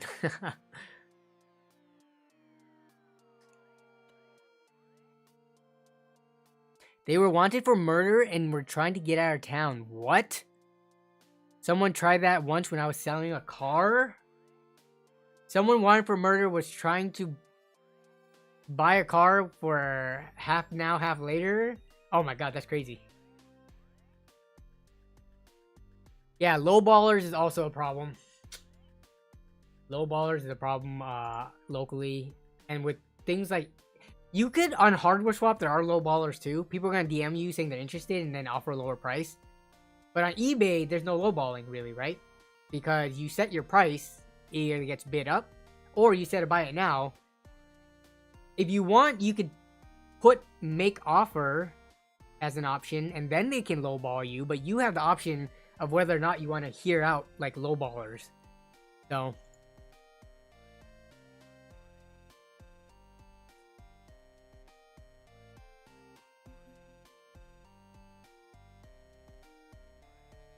Okay, we are almost 2 hours in the stream, so we're not ending stream just yet, but I do want to make an announcement. Next week's stream will be on Thursday, same time, 5 p.m. PDT, but it will be on Thursday. That stream, I will be joined by 3 other PC content creators for something pretty special. I don't want to give it all away, but... Okay, I'll give it away. It's a build competition, alright? We all built PCs, and we are competing in different categories with the PCs that we built. One of it being gaming. We are going to be gaming on the PCs that we built, and that will be part of the score to determine the winner. So it's me and 3 other content creators, which I'm going to keep a secret for now, but we did a build competition, we finished our builds, and we are going to be live streaming, showcasing them. We'll show like one benchmark. We'll go over the scores on how each of the PCs did, and then we're going to be playing games with them, competing against each other to try to win the overall grand title.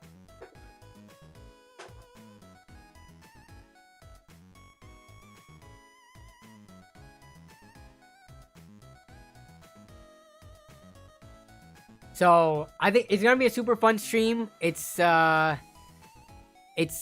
also going to be promoted across other platforms and stuff too, so that we've discussed, so keep an eye on that. But I just want to, for the most part, the most important thing is for the people who are used to the Wednesday stream, it will be next Thursday.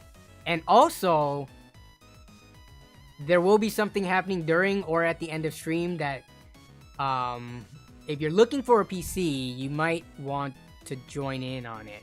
And that's all I will say about it. It's not going to be a free PC. We're not giving away a free PC, but there might be some pretty good deals on some PCs. Yeah, Linus and Jay. Yeah, exactly. So yeah. Hey, what up, Shauner? You had some dinner with Jawa staff? Nice. Was it Death Tech? Was it Death Tech and Amanda? Isn't she in Colorado too? I forget where she is, but I know you're... No, Death Tech moved away, didn't he? He doesn't live around you anymore.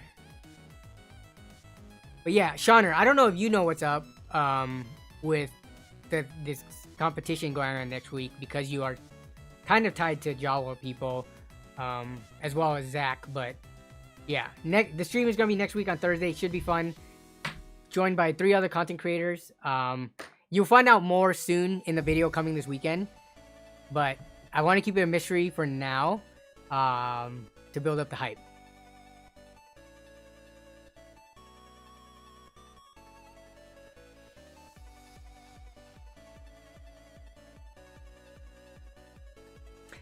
I'd like to see you build with Tekia City and David. Yeah, so I've actually never collaborated with David on any content. He has collaborated with channels before, right? I think Toasty Bros or someone, but he doesn't. I haven't seen him do a ton of collaborations. I have met David in person. We had dinner together with the NZXT rep at LTX in 2019, and we actually spent the last day, quite a bit of it. Like it was me, him, Ozzy, Chris. We kind of just hung out the rest of the day together. But I haven't collabed with him yet. Brian, I've collabed with in the past, and also I need to either get onto Brian's stream or have Brian on this stream when I get a chance. We were talking about that a little bit before Computex and before my vacation to Japan, so I need to reach out to him again to have him on the stream or to join in on his stream, whichever is more convenient. So yeah. David was just in Japan too. Nice.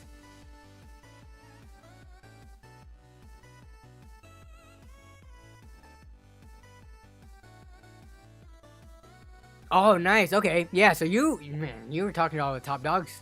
Nice.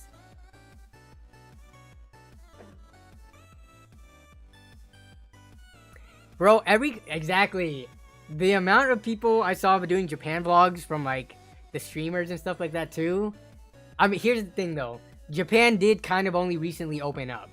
So it being like, especially for being kind of closed or hard to get into for the last however many years, it kind of makes sense. And then you're about to go. So you're going to be another tech content creator, Jason, who's adding to the tech content creators who's going to Japan.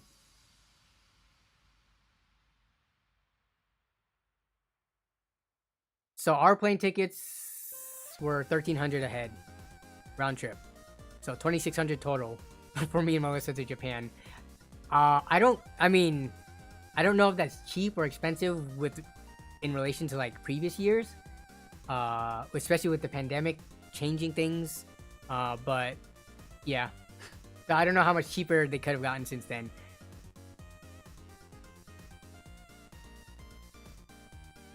Does the instant Ichiran ramen taste the same as the store? No, of course not, because the thing about making the instant Ichiran is that the noodles do come soft and vacuum sealed, so it's not like they're dry noodles, but when you do cook it in the boiling water, you get that kind of starchiness in the noodles, so it's a little bit like starchier from like the powder or dust, even if you do rinse it and stuff.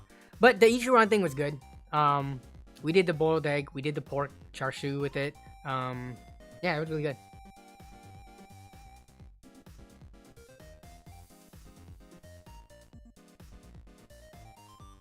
Yeah, hit him up. Be like, I am an up-and-coming Steam Deck content creator. Handheld content creator.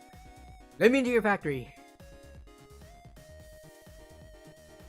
How many countries have I been to? So I've been to Thailand and Vietnam, Japan, and then Canada doesn't really count because that's like 3 hours away. And then we did make a stop in Singapore, which doesn't really count because that was a layover. I didn't get to actually explore Singapore. I was just stuck there for 12 hours.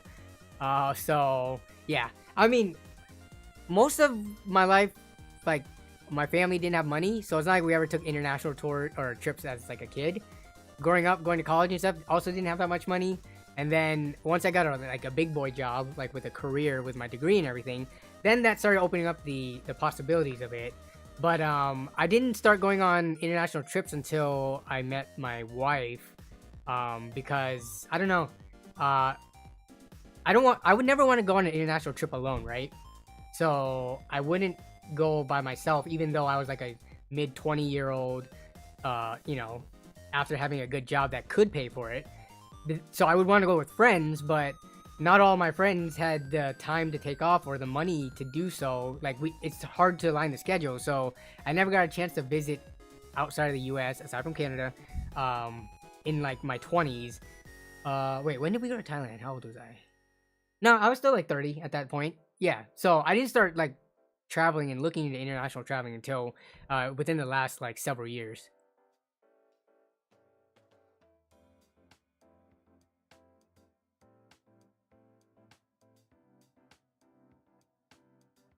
I want to go to Pattaya in Thailand. Yeah, I want to go to Phuket. I want to go to because when we went to Thailand, we did not go to the beach. We were not in a tropical beachy area, and I do want to do that.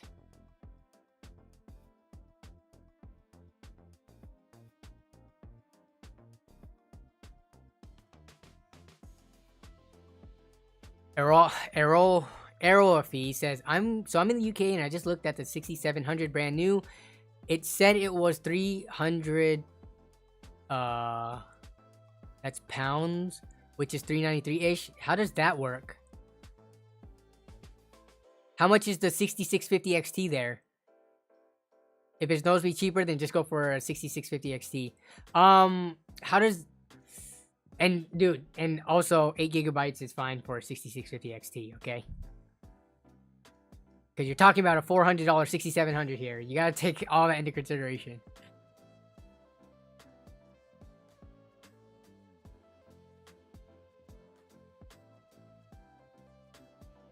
I went to Phuket when I was there, tropical paradise, but you didn't go to any other cities? Yeah, we were basically in Bangkok and Chiang Mai. We only went to 2 cities, but one that's more like super, super big city, and then one of them that's more like mountainy, kind of more quiet area.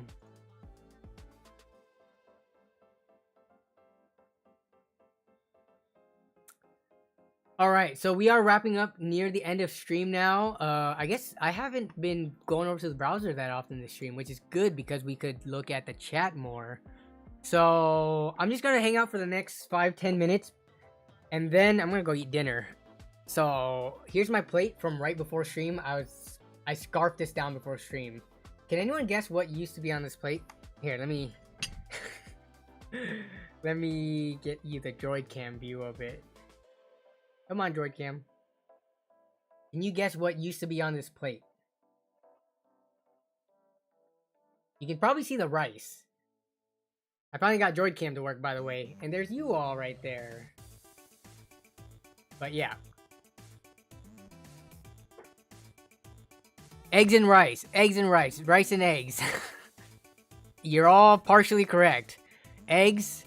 And lots of... Yeah, y'all can see the yellow yolk, couldn't you? I like to do my eggs over easy. I'm an over easy person. I like it more than scrambled. But that wasn't all I ate. There was something else on the plate. Seasoned rice over easy. I did have rice over easy egg with soy sauce on top of it, but there was more. Kenny's computer says, I DoorDash myself some cheap sushi for dinner tonight with my $20 coupon. Yeah, some of those coupons make it really worth your while. And that's basically what DoorDash. I hope it's DoorDash and not the like mom and pop shops taking the hit for that to promote, the restaurant and to promote DoorDash and to get people hooked on it. I hope it's DoorDash who's fronting the cost of some of these ridiculous coupons. It was not chicken. What else is a popular thing to eat with eggs and rice? Think Hawaii. There it is, DT Supreme with the spam. Yeah, those spam eggs and rice. You know what it is. Bacon is also a good alternative, though I do prefer my spam with my eggs and rice over bacon. Bacon's more of like a pancake waffles with eggs kind of thing. Rice and bacon, I can do it, but yeah, I prefer the spam.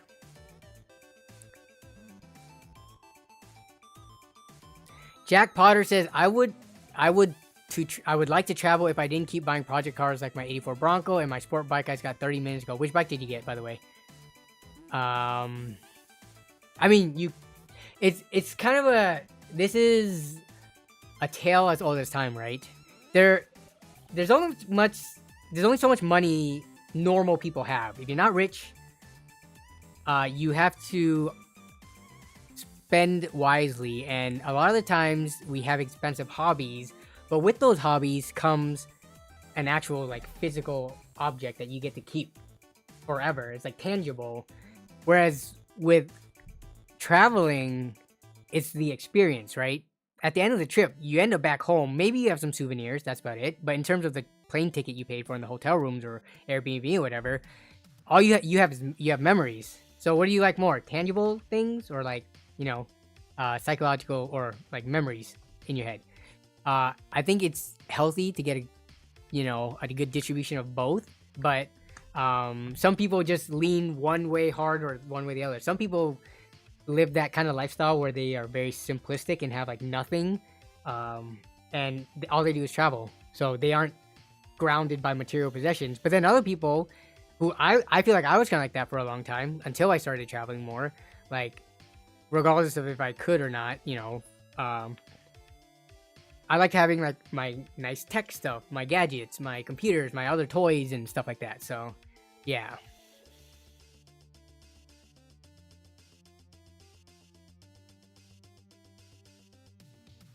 It does suck having multiple hobbies that are expensive, lol. But I mean,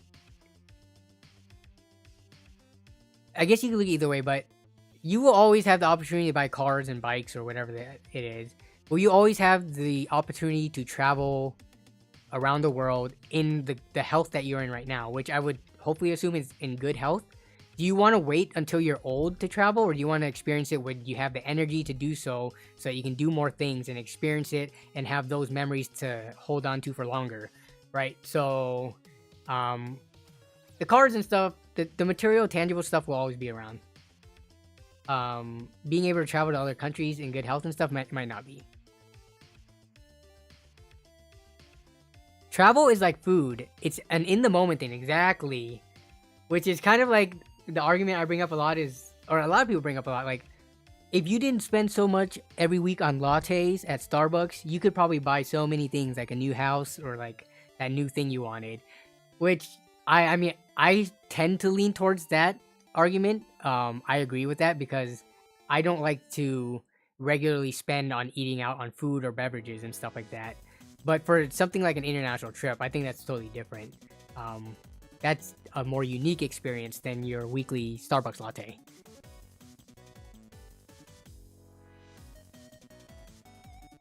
Patrick McGovern says, if you don't like being at home, you're doing home wrong. That's my opinion. Well, let's see. Did anyone say that? Or is that just a random thought that Patrick put out? I mean, I don't necessarily agree with that. It's not that... I don't think you could ever set your home up if you're just a type of person who likes to see what the rest of the world or the rest of the country has to offer.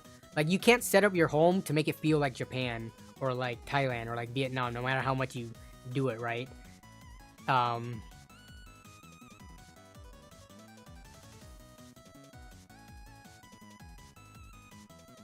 My home is full of many strange people.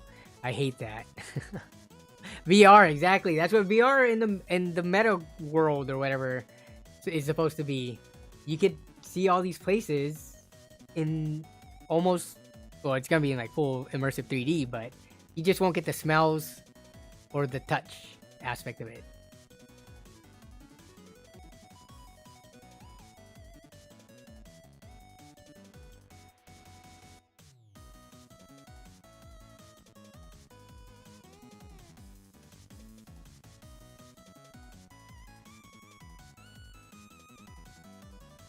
VR will surely save us. I don't know about that. We'll see. We'll see. It needs to become more affordable first. VR still has... It's still kind of like in its infancy stages for it to be widely adopted and massively adopted. So it needs to get smaller. It needs to have better battery life. Because no one wants to be tethered to a freaking computer. We want to be able to use that anywhere, anytime.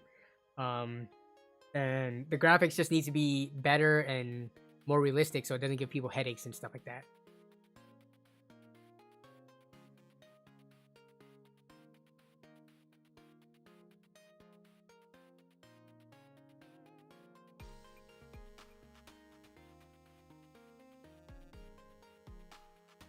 Trying to think of when was the last time an Apple product flopped very hard. I'm not an Apple guy. I don't follow every Apple product ever since Apple became a company. Have they had any products that were just like so bad that they never continued it after the first generation of that thing? And yeah, I'm trying to think.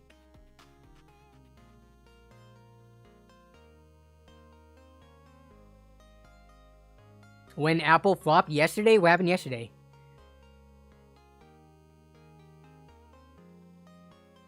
$3,500 headset to compete with the $400 Oculus. Yeah, but they're two different things. They're completely different things. From all the first-hand accounts of like the tech reviewers who have seen it, like they're not saying it's that ridiculous given how much better this thing is.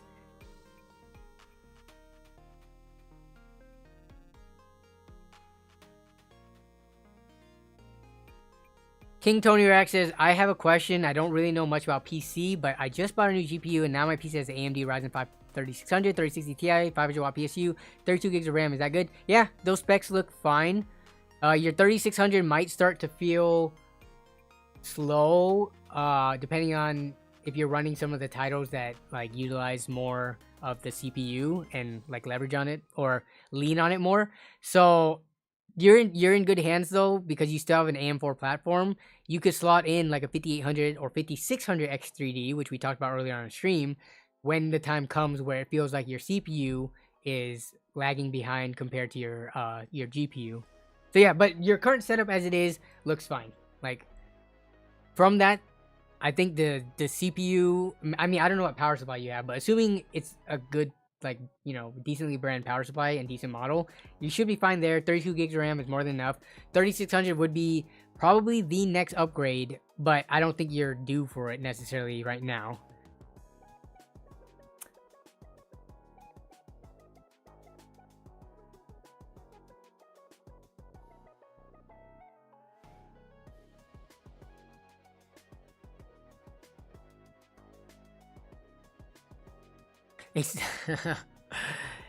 Kevin Go, when upgrading BIOS is considered extreme sport. Yeah, so this is one thing I always get super creeped out about.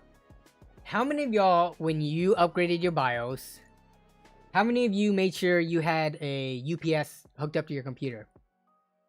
Because you could brick your motherboard if, for whatever reason, your power to your house shuts off halfway through the BIOS update.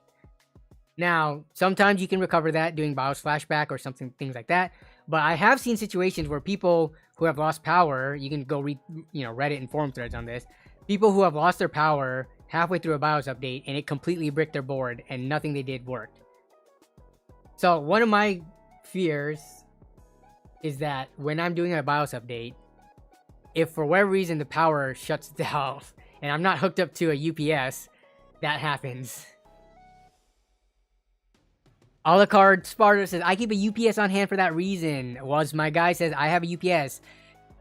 Kelikona H says, I've never had a UPS for a BIOS update. Shauner says, I have a UPS for my personal. But Shauner, for your non-personal, because I know you do build systems to sell, and let's say you had to do a BIOS update, or have you done a BIOS update and not hooked it up to that UPS that's hooked up to your main system? Have you taken that risk? I know it's a pretty low risk, right? But it's still something that could happen. What are the chances of that? I guess it really depends on how prone. Like if you live in an area that's like stormy, or like in a storm, like on a stormy night, and you decide to BIOS update. But no, sometimes, dude, we've had power outages for anywhere from like minutes to hours, like on a bright sunny day because someone hit like the transformer down the road or something. We've had outages when you wouldn't have ever expected there to be an outage in my area. So, yeah. I bet you wear an anti-static bracelet too, nerd. Bro. I don't have any anti-static. The only anti-static bracelet I have is the one that Gamers Nexus included in their mod mat. That's the only one I have. Shauner says, I always take that risk. Don't update BIOS during a storm though, and it's been really rainy here. Yeah, I mean, I would say that too. I have UPSs. I don't do it. And it's gonna take me until I brick my first motherboard due to a power outage to then learn my lesson to start doing it. That's how it always works, right? Like, you don't take the precautions for things like this until you actually get bitten by it, so... Shane Essex says, over 30 years building PCs and have never had a UPS, but don't do it in dodgy weather. So yeah, I mean, if you do that, you're probably fine. I'm not trying to, like, scare you guys out to going to get a UPS, but if you do, please use my Amazon affiliate link. But yeah. That's just, like, an interesting thing to bring up. Never had a UPS for a BIOS update because I never get power outages, but I also eat food past the expiration date. I'm kind of a rebel. So the other night we had some like I don't know how old these steaks were, but they were on a good deal at Fred Meyer's. It was buy one pack get one free. But so then we bought a lot, right? So we had them in the freezer. I took one of them out. We ziplocked them so that we have them individually ready to go when we defrost. And the steak, Melissa said it smelled a little sour. I wouldn't say it smelled Okay, here. So I smelt it. There was a slight tinge of sour, but doesn't all raw meat?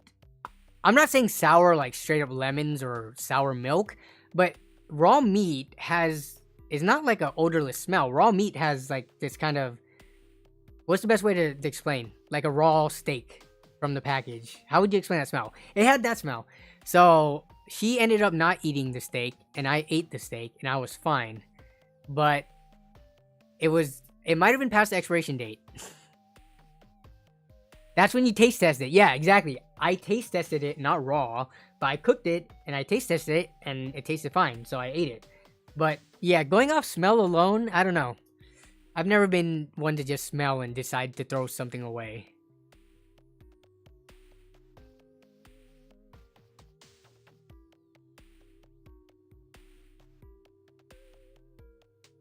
Food saver is crucial for freezer stuff, especially meats. Yeah. So we do have a vacuum sealer, and when we buy like a lot of meat, we usually do that. For this instance, I don't know why we didn't. Taking out the vacuum sealer is quite a bit of work, and then cutting the bags down to size and doing all that versus slapping it into a Ziploc and throwing it in the freezer. So we didn't have them vacuum sealed at that point, but we do vacuum seal quite a bit of the stuff we buy from Costco usually. Maybe it was because we got this from Fred Meyer's, and we were just too lazy to do it. Wash your meat. The bacteria is mostly on the outside. Yeah, exactly. That's why you could eat steaks pretty much almost raw on the inside as long as you thoroughly sear the outside, right? Yes, Adam P. We already talked about hardware swap. The good thing about YouTube compared to Twitch is that you could just zoom back in and watch that point of the stream without having to deal with any weirdness. I don't know why Twitch does not have instant like rewind or whatever, but yeah, we already talked about hardware swap. I'm gonna check it out, and maybe we'll check it out on the streams in the upcoming weeks to see if the new Discord hardware swap is better than the Reddit one was. But I haven't fully formed my opinions on it yet. Yeah, we definitely should have put a date on it. This was, I don't know, I was either in a rush that day or just completely lazy. Because when you use the vacuum sealer, they have a place where you put the date and what the item is. But when we threw it in the Ziploc bags, I didn't even bother to take out the Sharpie to mark it up. I just put it in and threw it in the freezer. Unknown date. Yes, that's why YouTube streams are way better than Twitch streams. If I missed something 20 minutes ago, I can go back and watch it and then come back and catch up and stream. Plus, YouTube VODs all the streams for as long as possible. Twitch starts deleting streams after what, like a month or two? So all my streams on the channel that has ever existed, you can find in my streams tab. Come on, YouTube. You need to overtake Twitch.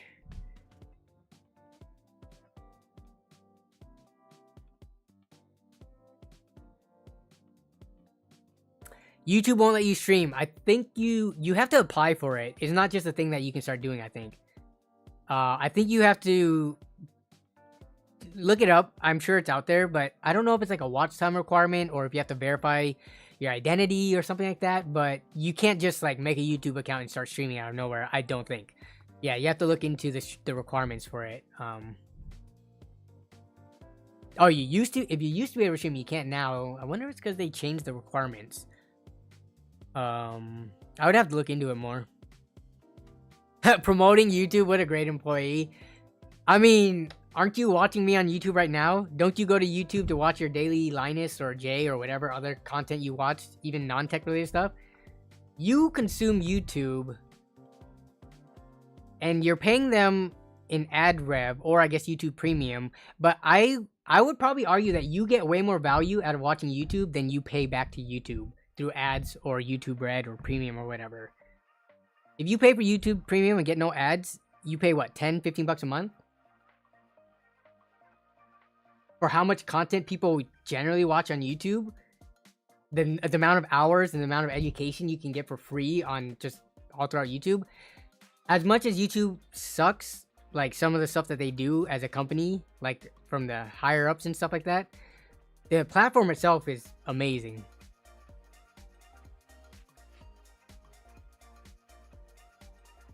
Yep. Me and Jason are on the same I'm mooching off of Jason's YouTube Premium, but I do pay him. I'm not like one of those people who mooches off your Netflix and don't pay you. I mooch and I pay my fair share. I don't even know when's the next time I'm supposed to pay you, Jason. Let me know. Jack Potter uses YouTube Music more than Spotify. Yeah, I mean, I often just go to YouTube just to pull up like a song, and then I minimize it and put it in the background. YouTube Premium has been nice to have, so I do appreciate Jason allowing me on his family plan.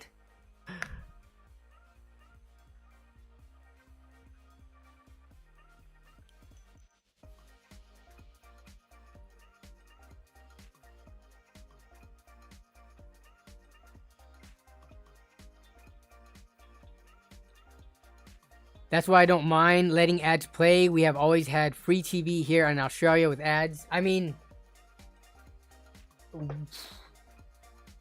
antenna, like TV via antenna is free here at least. Not cable, but via antenna. Well, I guess even if you had your cable hookup and you didn't pay, don't you still get like the first 13 channels or something free? I haven't had cable TV in so many years. I don't know how that all works now, if that's changed.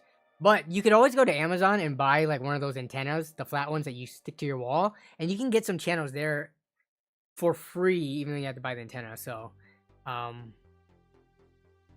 but Shane, do you guys get like a bunch of channels with ads for free? Like a full, you know, what, 100 channels or whatever the standard here is in the US?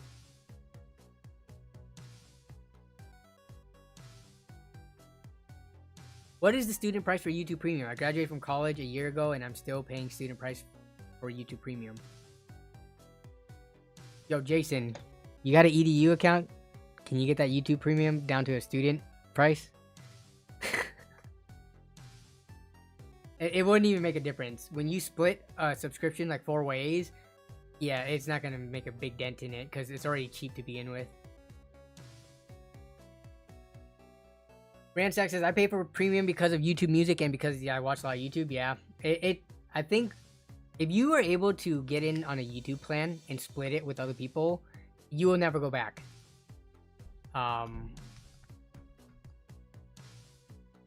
Oh, the family plan? Yeah, but is there a family student plan? Stack them discounts, man.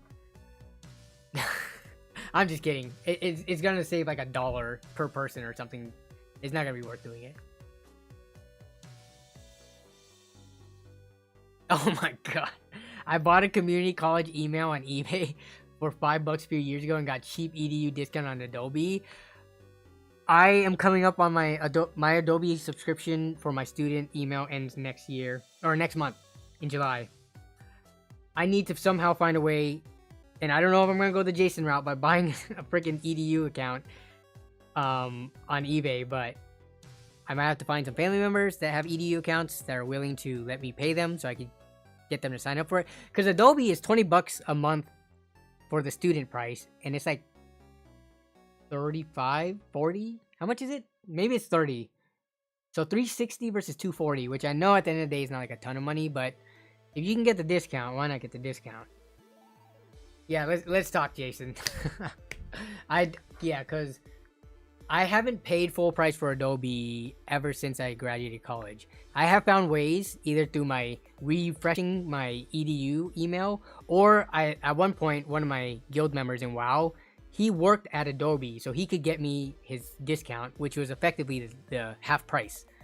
So I've been doing that to get my Adobe subscription, but I'm about to run out of options like next month. So yeah. Let's not think about the days when Adobe CC was $115 for the subscription. Wait, really? $115 a year or $115 a month? $115 a year sounds too cheap, but $115 a month sounds sounds ridiculous and unrealistic. You can make an EDU account at certain colleges. Yeah. So what I'm going to do is I'm going to see if I can say that I'm going for my PhD, so I get 4 more years off that same EDU account. But I know Adobe checks to verify and stuff like that. I don't think they do, because the last time I put in my email, all they did was ask what my planned graduation date, and that was it. I didn't have to send a transcript. I didn't have to send anything. So we'll see. But all right, I think that's gonna wrap it up for the stream. We went 2.5 hours today. You guys kept me talking for long enough so that this last segment lasted longer than I initially planned for it, but that's okay because I always enjoy doing it. So, as a reminder, next week, stream will be on Thursday, 5 p.m. PST.